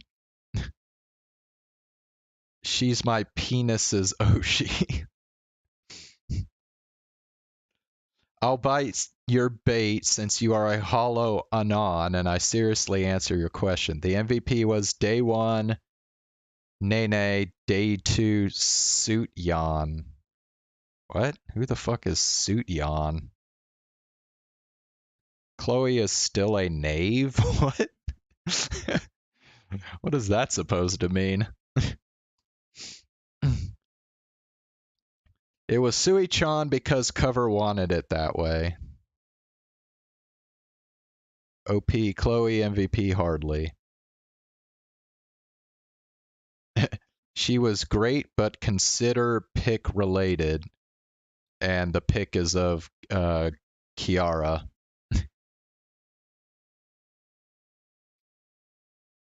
If your answer isn't Ollie, you are wrong.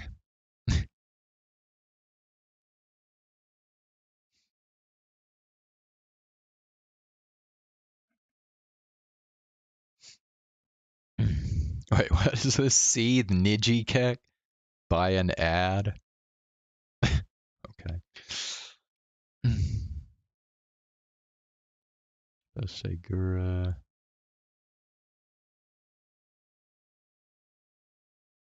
She could be your brains too. Yeah. Sui-chan because cover wanted that way. Someone put they got a figure to sell and it worked. I bought one.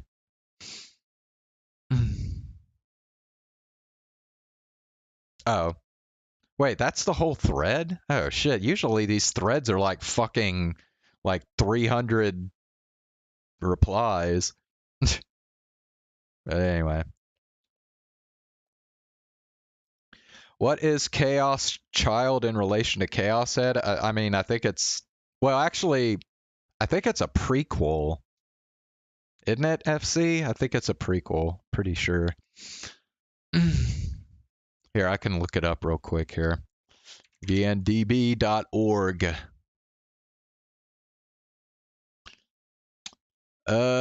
Chaos Child.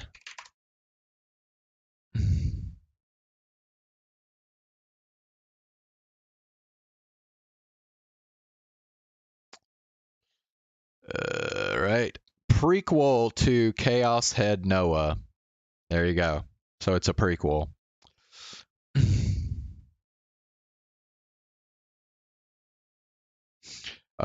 Chloe is a beginner knight. Okay. Well, I don't know. Like, Chloe's been around a little while now. I mean, it's, you know, it's not like Hollow X's debut was like super recent. This game is gonna have some Hannah shit in it.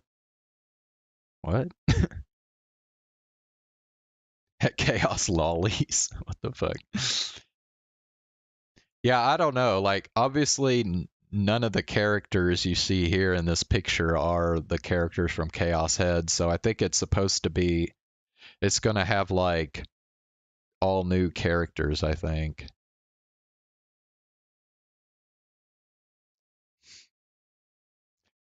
So.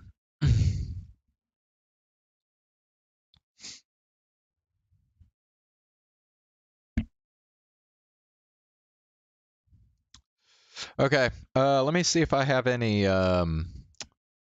VTuber clips.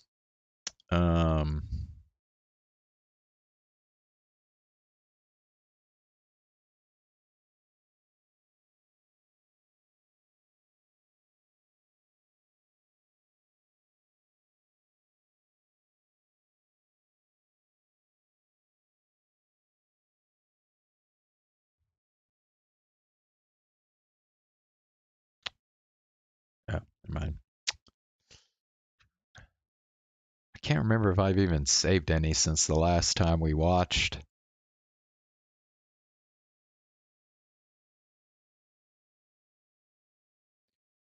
Looks like I've saved one. So.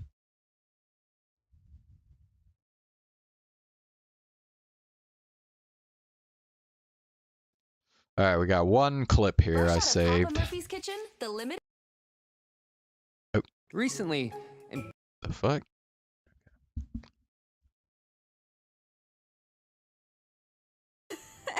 All right, so this is this clip is called "Mature Bee-Boo is just too good at rizzing."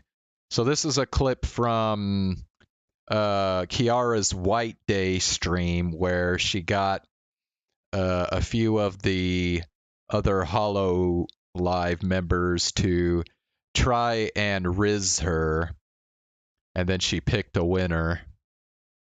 So here we go. Who you calling micro, huh? You're tiny. Aren't you like the smallest now?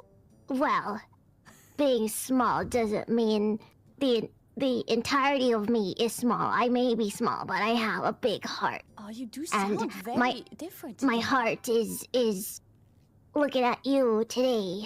Oh, I like Hello. this people. Hello. You do good because this is the real me, and I don't usually bring myself out for people, but today is special. So I've been watching the other two, and I feel like they're lacking in something, and that thing is spice. So today, I'm bringing out my mature self, and I want to ask you, are you into rocks? Do you like rocks? Yes. Good. Yeah. I'm glad you like rocks because I have something hard for you. You got some hard rocks? Wholesomely, of course. Maybe not today. Maybe not wholesomely today. Not Yes. wholesomely today. All right. Just for you, because we're being mature today, yes. Oh, are your rocks ever not hard? No, I'm always hard. Right? Always. Right. It's an issue for me. So but you are micro hard. 24/7. Yes, I am the micro heart. Yes. And, you know, I really wanted to tell you that, you know, KFP is my favorite restaurant because it has the juiciest breasts and thighs. Oh, shit! It's true. But It's true. Are you sure you're a bird? Are you sure? I think so. Why? Because you're kind of looking like a kitten. And I would like to make you mine. Meow. Yes, meow. Yes, meow for me. Okay. This is really weird. I Good. never have seen you as like this kind of person. Bee-boo, small bee-boo. You know, the only problem is you're pretty small. Like I'll have to, you know, bend down for the peck. It's okay. I'll come up to you on my tippy toes and push you against that wall. Tippy toes won't be enough, I think. Well, at least I'd be a good height for something else. Thank you, Bee-boo. You're welcome. I'm Think of me when you talk to the other girls. How could I not? I think all the time. I think from now on, all my thoughts are filled with your stones. Yes, my stones. I will not that are forget hard. you. Yes. Harder than anything on the most scale. Yes. Okay, I thought of a spontaneous pickup line. Tell me about how hard you are again. No one else is as hard as me. Oh, no one else could top that except for me. I'll top you. Wow. Wow, that came out of my natural Riz brain, yo. Smooth. Do I get a 10 out of 10, Bee-boo? I must go.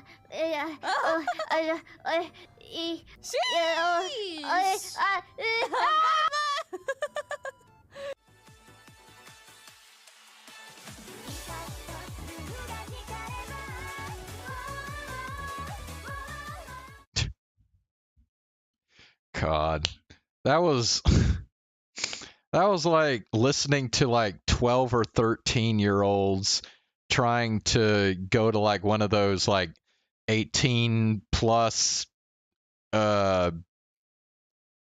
dating hookup things. That's what that shit was like. Ugh.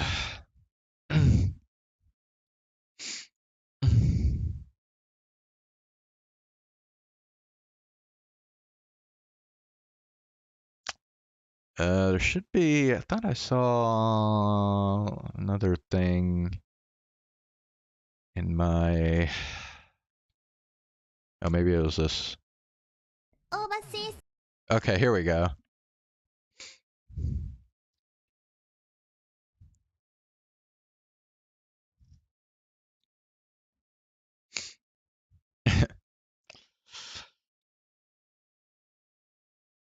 Your rock knowledge. All right, man. I had something in my notifications here. This is called Corone's Present for Overseas Guys. Like you and me. Guys, hello. Hello. I am dog. No. Nice dog. Cute dog. Merry Christmas. Guys, you a present for you. Sexy girl. Come on. Sexy girl.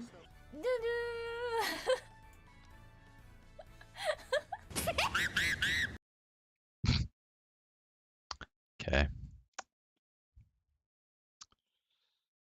Alrighty.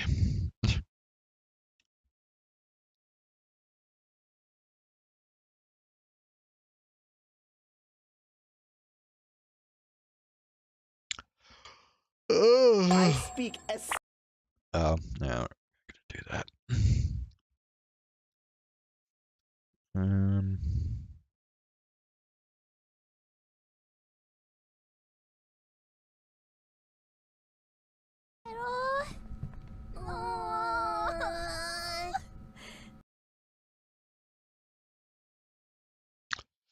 Okay, this is Fuamoko. The clip is called Mokoko did the same exact thing as Gura did 1 year ago. And they're playing the Backrooms game. There's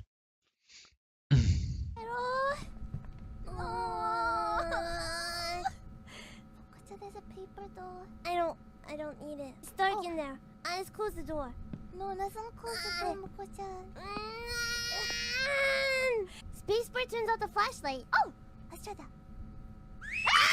No! Happy! You're supposed to be happy! It's so hot!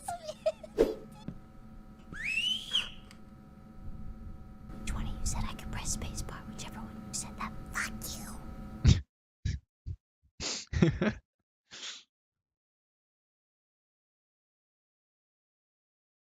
You just recently learned that Fuumoco were past VTubers?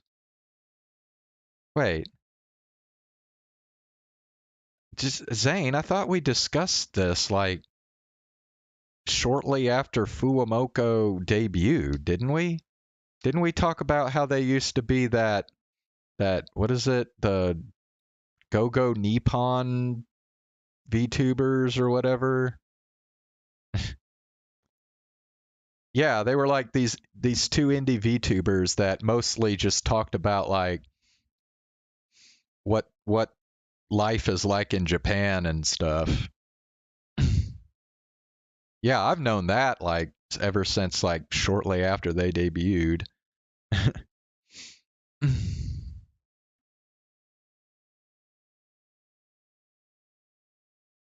I don't know, maybe I could be wrong, maybe we didn't. But yeah, I mean I've known about that for a while now, so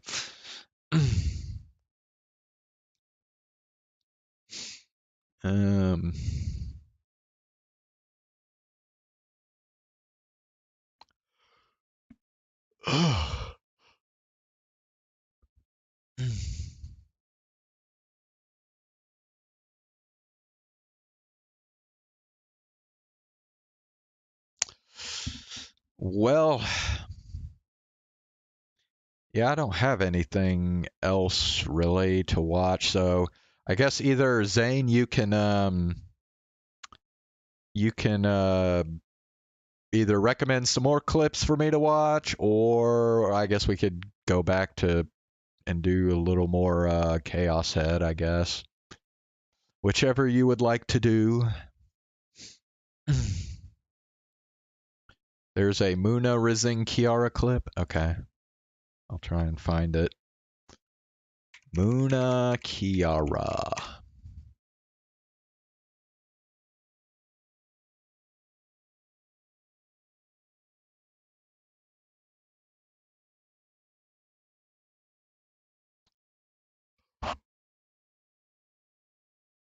Ugh, shit.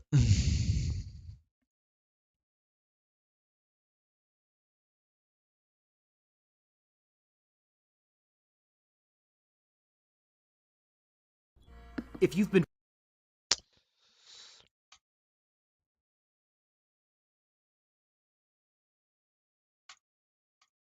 All right, so this clip is Muna's Riz is too powerful for Kiara. There she is! That's kind of weird because I don't really think of Muna as a like flirtatious Rizzer, so be curious to see how this goes. There's no audio coming for. Hello, Mona. I'm sorry. Oh, there you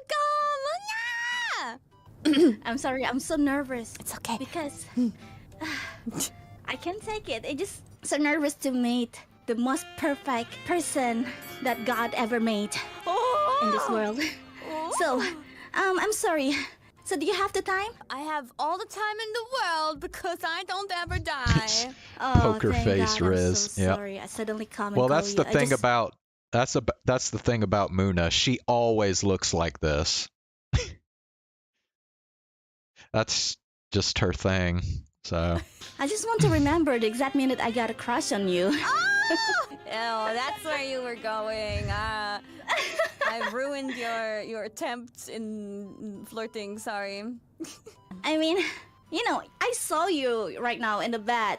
Yes. But I don't know right why. now, I think I'm really glad I just bought life insurance because when I saw you, my heart stopped. Oh shit! Well then, we should Yeah, get you. We should Damn, get I you think I to need a doctor. CPR. Do you have a CPR?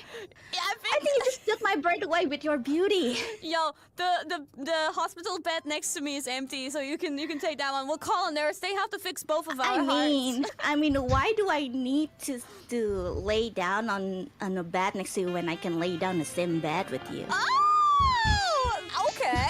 Okay. I mean, in the first place, it's kind of concerning that strangers are coming into my visitation hours. No, you're not a stranger to me. This is not the first time talking we about meet. stranger, do you remember when we met at the first time? You know. Is this a serious question or is this like a? Yeah, this is a serious question. I mean, I used to wear glasses all the time before, but I think when we met the first time, I didn't wear it, right? I didn't wear any glasses, right? No. Yeah. You do wear glasses? No, I don't think I need glasses anymore because I can clearly see what we're meant to be. I was like, is she seriously asking me? I don't think you were seriously asking. You're just trying to go down your script. Yeah, I mean, I prepared all these pickup lines on not because I need to be prepared to say it to you, to such a boss, beautiful and wonderful. I mean, look in the mirror, Muna. Same thing applies to you. Wow, Muna. I have a pickup line. Okay, wait. It's just coming out of my brain, so... Okay. Give me a moment. It's like, are we... You didn't know Chiara was such a hot item. I'm waiting. Well, yeah, okay. Chiara is like the super outgoing, extroverted member of Hololive English, so she kind of just attracts everybody to her with her extrovert energy. Are you from Game Freak? Because I think we are Pokemon Sun and Moon. I don't know. I need to write it better, but that's where I'm going. Wow. That's what we're a Pokemon game. You and me, we belong together. No, wait. I got it. That was Are you on the? that was Are you kind on of the cringe. DS? Not gonna lie. Nintendo DS? Because I think you're Pokemon Moon and I'm Pokemon Sun. Oh, on Nintendo I think DS. that's really sweet. Somebody, but even though we are, make it better. even though we are the Sun one, Yeah. I don't get it why we never took a selfie together. We didn't. Don't you think we look so good together, especially on white dress? Did we really never take a picture together? No, we never take a picture together. Don't you Oh. think we look so good together? Totally. Imagine we are together with on a white dress. I have one. Mona, you're the moon. I'm the sun. Maybe we should eclipse. Holy shit! Go on top of me, Muna. I don't We mind. can I don't mind to eclipse. collide with you. That's a decent one. I'll give her that. That one was decent. We should make a collab song that's called Eclipse. Oh yeah. Let's go. Oh yeah. Wait, I cooked. You cooked too, Muna. Let's go. We're meant to be, Muna. Oh my god. I don't know why. I mean, it's seriously. My heart is beating so fast. Really? I When thought I'm talking with it you. was on 0. I thought your heart stopped. So beating so fast. You can leave the hospital then. I think you accomplished what you came here for. I think that's all for today. Oh, I will okay. come again. Guys, wait. What? Did you check the calendar, guys? I think tonight is an eclipse. A full eclipse. Oh really? Yeah. Sun and moon eclipse. Why did I become the flirtist? Why should I check the sky if I can check on you? Oh yeah, you don't need to check. You're part of. Okay. I'm going by. Mona, you're getting a 10 out of 10 What? because you actually you got me doki doki because you made me flirt with you. You bye.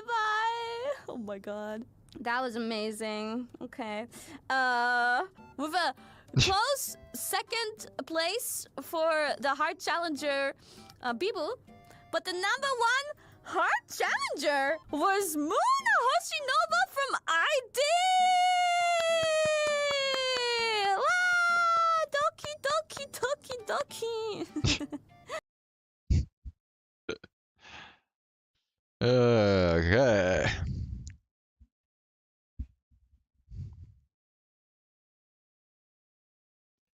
All right, any other clips you got?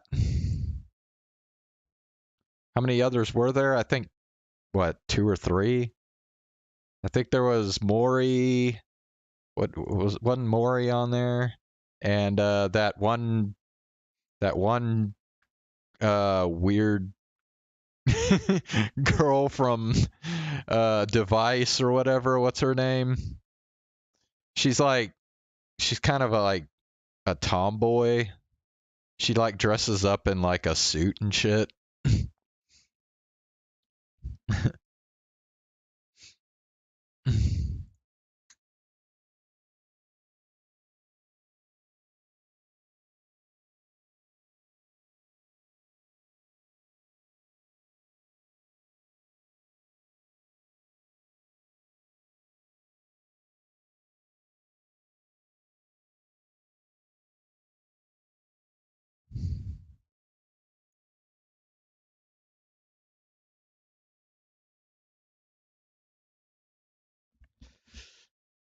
Shit.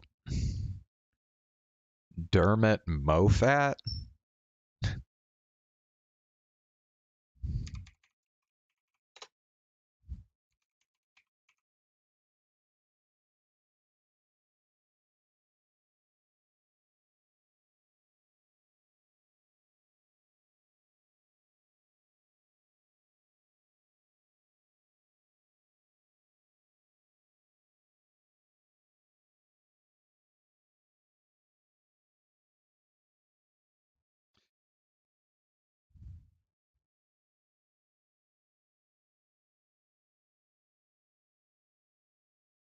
You just realized Shion wasn't at the HoloFest. Shit, I'm gonna be honest with you. I frequently forget that Shion even exists. So yeah. Oh. Okay.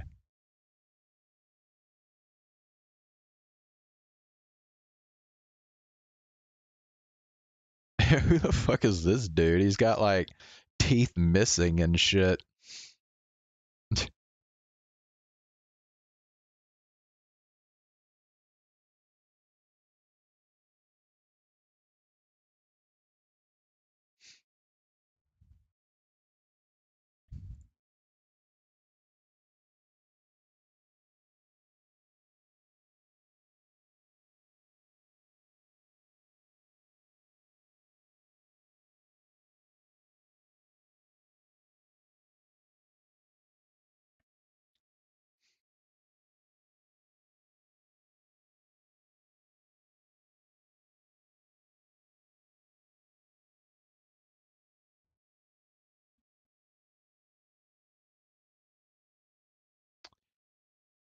All right.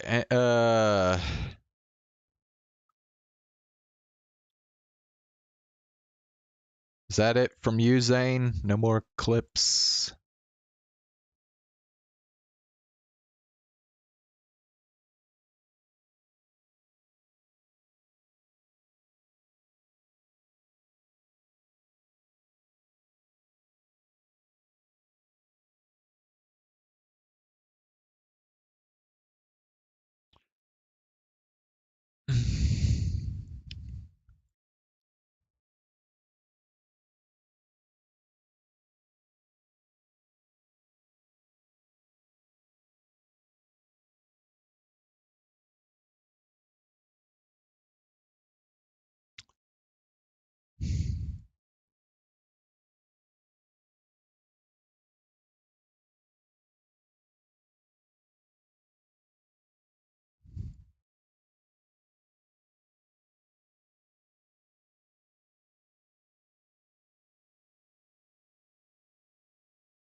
I am vetting the channel that you're talking about, Ox. I don't think we're gonna watch any of this shit. Looks like just some random dude talking about random shit. So, we'll just go back to Chaos Head, I guess.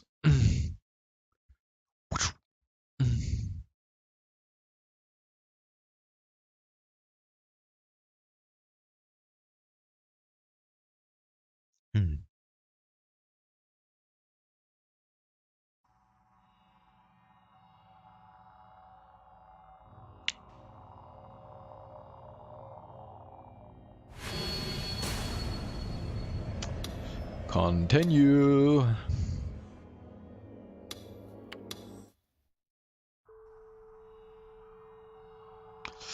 Okay. So I think this is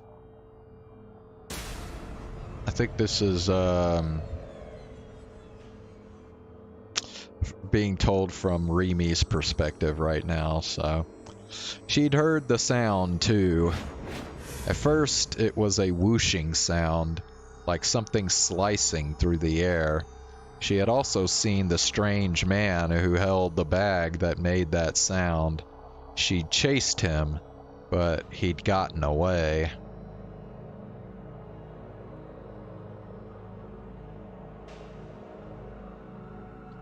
It was after that when she heard the echoing of the other sound, the loud metallic sound of stakes being pounded into a wall.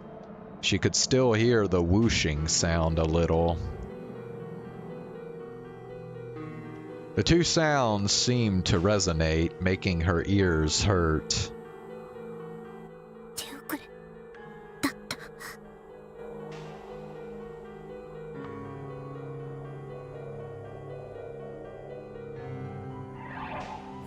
She bit her lip a little, then ran toward the source of the sound.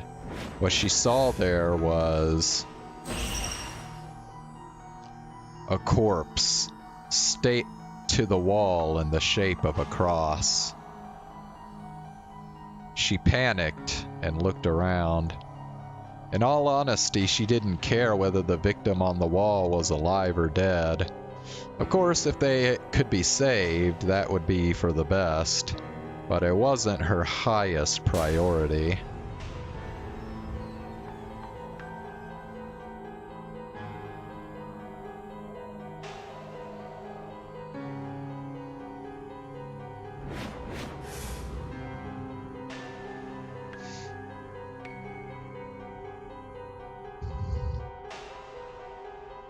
Takumi Nishijo couldn't be allowed to get anywhere near here.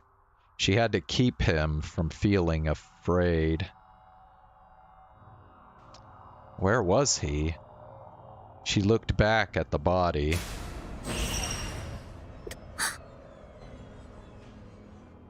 She couldn't believe her eyes. She'd only glanced away for a few seconds, but in that time, countless stakes had been embedded in the body. Only a moment ago, there had been only a few stakes. The body had been largely unharmed with no signs of blood. But now, she was looking at something beyond belief. Shocked, she struggled to keep from throwing up. Her vision went blurry as she began to tremble.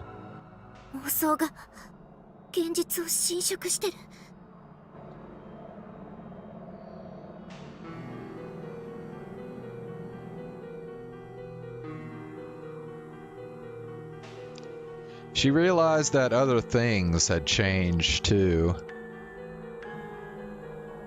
Her clothes were different. She was wearing what seemed like some sort of high school uniform. She didn't recognize it at all. Her whole body was covered in blood, and in her hand, she held cross-shaped stakes.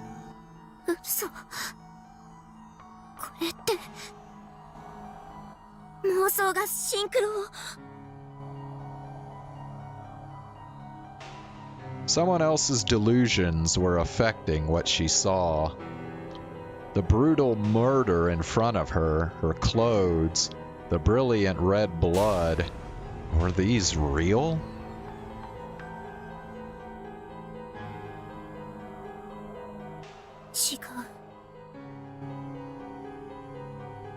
they weren't. The blood didn't smell like anything. The stakes in her hand had no weight and didn't feel cold. She touched the blood on her forehead. Just like she thought, there was no wetness, no slick sensation. Fearfully, she reached out towards one of the stakes pinning the body in front of her to the wall. She tried to grab it, but her hand merely passed through instead. It was all just a delusion, an incredibly powerful delusion. A delusion that could become real. It had always been created. All that was left was to real boot it, and it would become reality. She felt worried. Well, what should she do now? She'd never been inside the territory of such a strong negative delusion. The gigalomaniac responsible may have already killed Takumi Nishijo.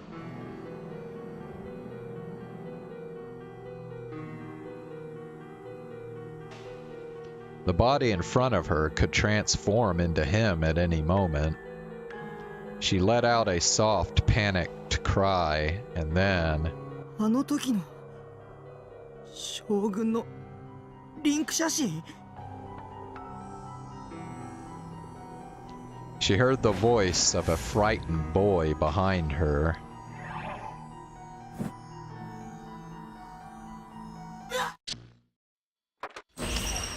And then we got back to the Skippy part.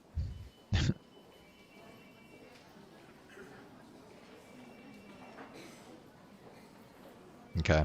Well, I mean, we already knew, obviously, that Remy didn't actually murder that guy.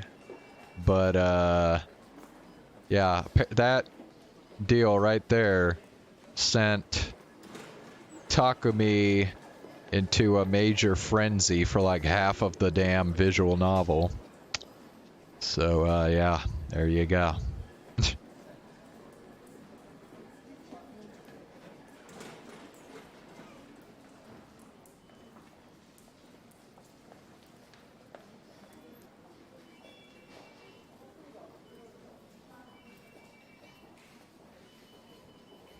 In a large general hospital in Yoyogi, it was time for rounds in the ward, so most of the nurses were away. There was only a single young nurse at the nurses' station. She was staring at her laptop expressionlessly. She had her cell phone to her ear, even though she wasn't on break. Cell phones were forbidden in the hospital, but she made no effort to conceal herself.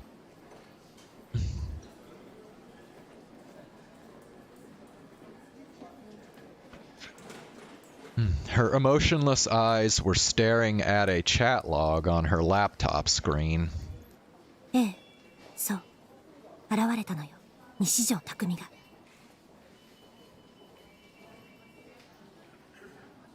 間違いないっすか？多分。Ugh, there was a man on the other end of the line. It was clear from the tone of their voices that they weren't talking about work. 名前はハンドルネームを使っているけれど、あの公式のことを知っていたもの。ログをコピーして送るわ。With robotic movements, the nurse put her hand on the laptop's mouse and went to copy the log. Suddenly, she stopped and furrowed her brows. どうしたんす? She didn't answer, though.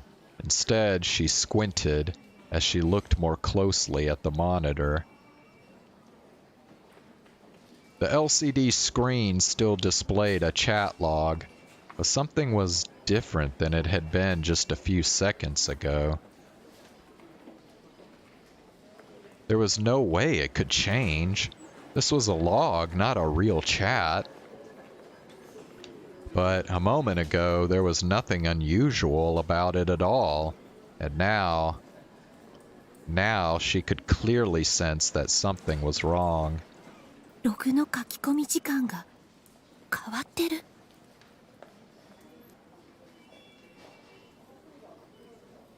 どういうことだ？ The man must have sensed something because he lowered his voice. ついさっきまでは不自然なところなんてなかったのに、これ一体どうなって。落ち着け。相手は化け物級のギガロマニアックスだ。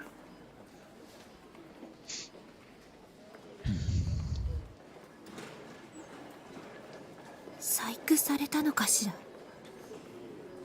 自分の実在を知られたくないためだろう。書き込み時間が変化したことで自作自演のように見えてくるわ。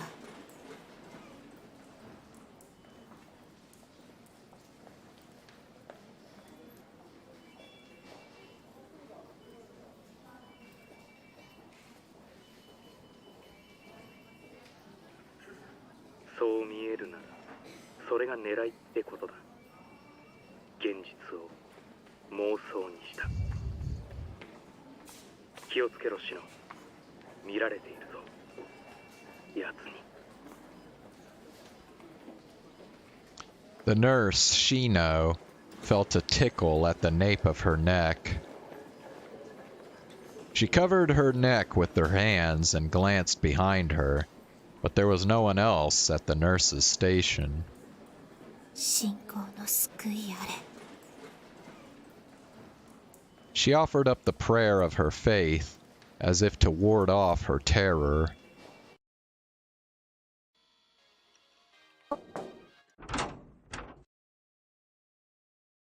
コーラしかないじゃん。ミルクティーとか用意しといてよ。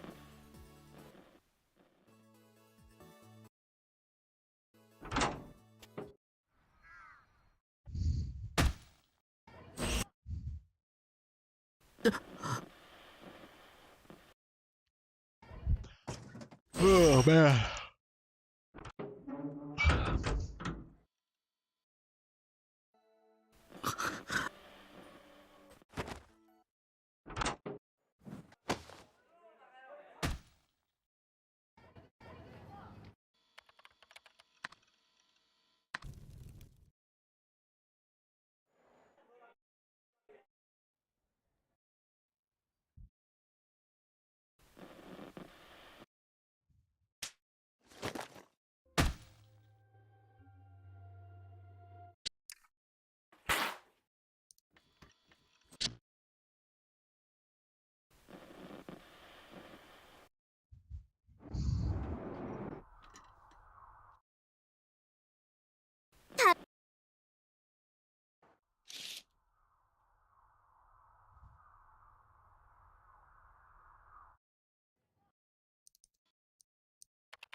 Ne.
Oh shit, now there's like no new scenes involving Remy. Oh, just as soon as I said that, looks like we got another one. Remy Sakihata was walking down the hall of Suimei High's second-year classrooms.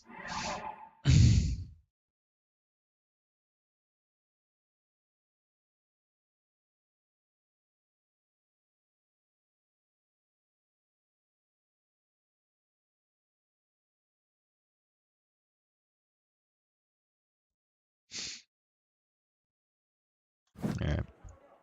With a blank look on her face, she wasn't used to this uniform yet, and she'd never been here before. The other students were ignoring her. She was actually really nervous, but she was trying her hardest not to show it. She headed for one of the classrooms, steps unsteady, but eyes locked dead ahead. She stopped right in front of Class 2C. Okay, so I think we're figuring out from this route that the whole deal that Remy was telling Takumi about, like, well, actually, I don't even... Did Remy even try to, like, explain why Takumi couldn't, like, remember her from her past? I don't know, but basically she, like, lied to him about the whole childhood, or maybe not childhood friend, but the whole, like, you know, they've known each other for, like, years or whatever. She already knew that this was Takumi Nishijo's class. She put her hand on the closed door. Only then did she realize that her fingers were shaking. I wish I could have just been a student here. The wish passed through her brain, but she didn't let it develop into a delusion. With a small sigh, she flung open the door.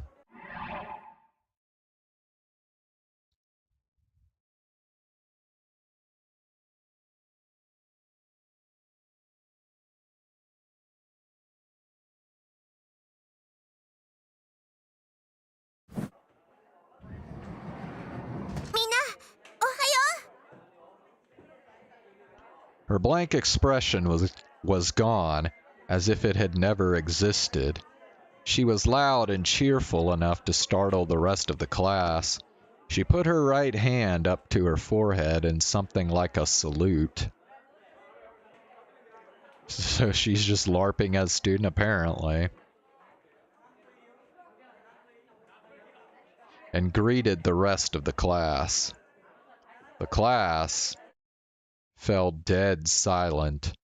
School hadn't started yet, but half the students were already in their seats.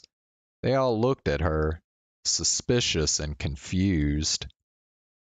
It was only natural that they would be.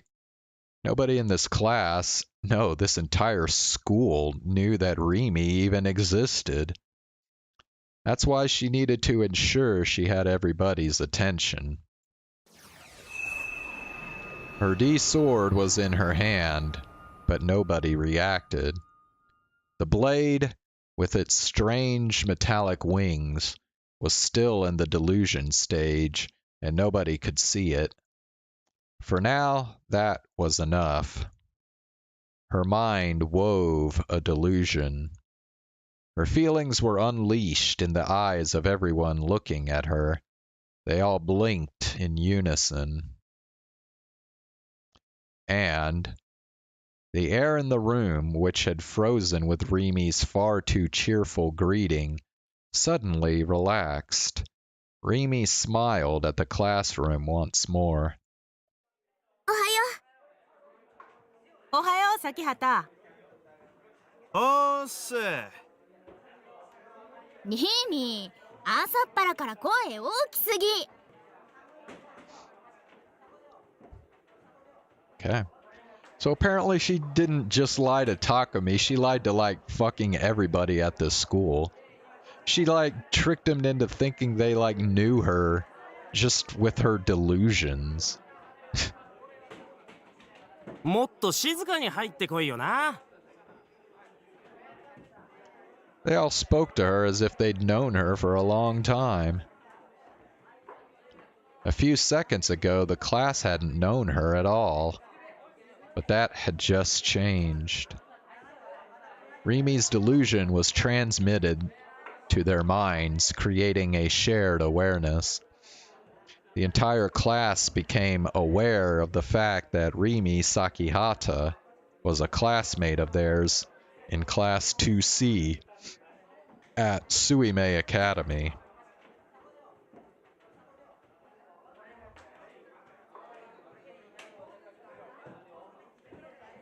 Two days ago, she tried it on Takumi Nishijo, Taku, and it hadn't worked well. She was worried it might not work this time. Oh, okay, so when Takumi saw her at the crucified murder, she tried to do the delusion thing to trick him into thinking he had known her. And she failed. Okay. But it looked like she was worried over nothing.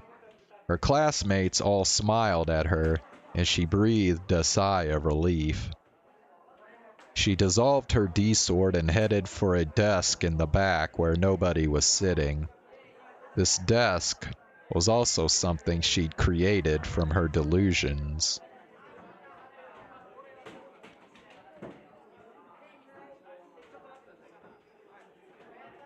Rimi set her bag down on it, but instead of sitting down, she walked toward one of the male students.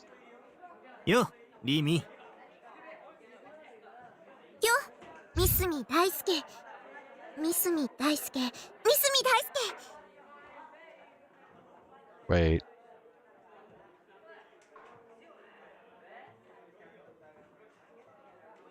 Rimi said the name 3 times as if feeling it out. なんで3回言った？しかもフルネーム。そういう気分だったからだよ。大地。 Misumi was Taku's friend. He had a handsome face and a clean-cut appearance.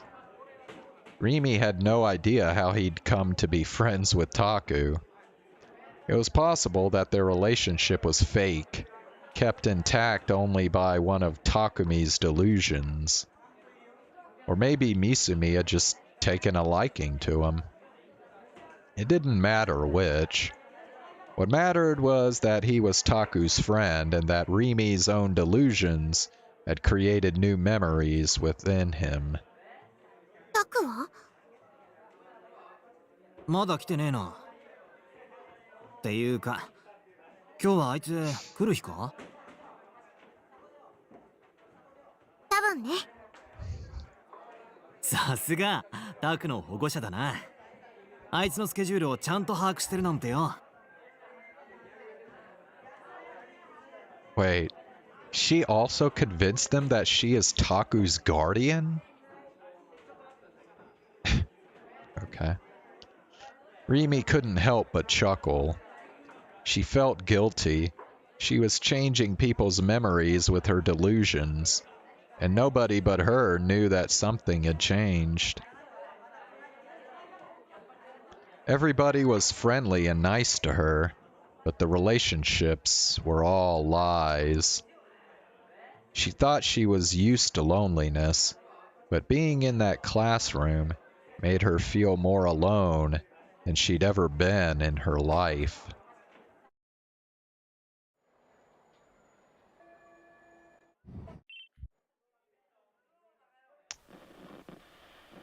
Yeah.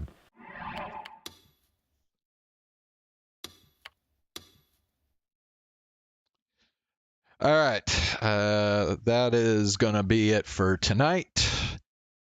So, yeah, we are taken a break from rehearsal this week, so I do not have any rehearsal tomorrow. So I will be able to stream tomorrow night. And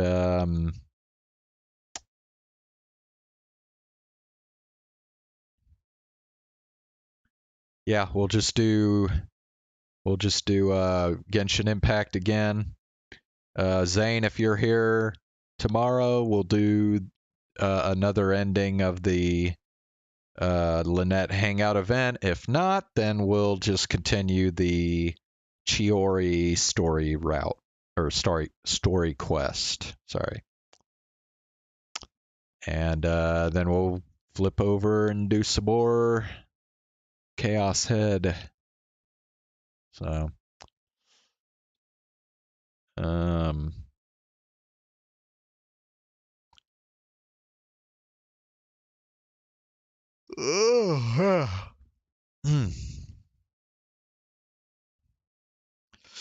So thanks for coming tonight, guys. I appreciate y'all tuning in, and we'll be back at it tomorrow. Have a good night.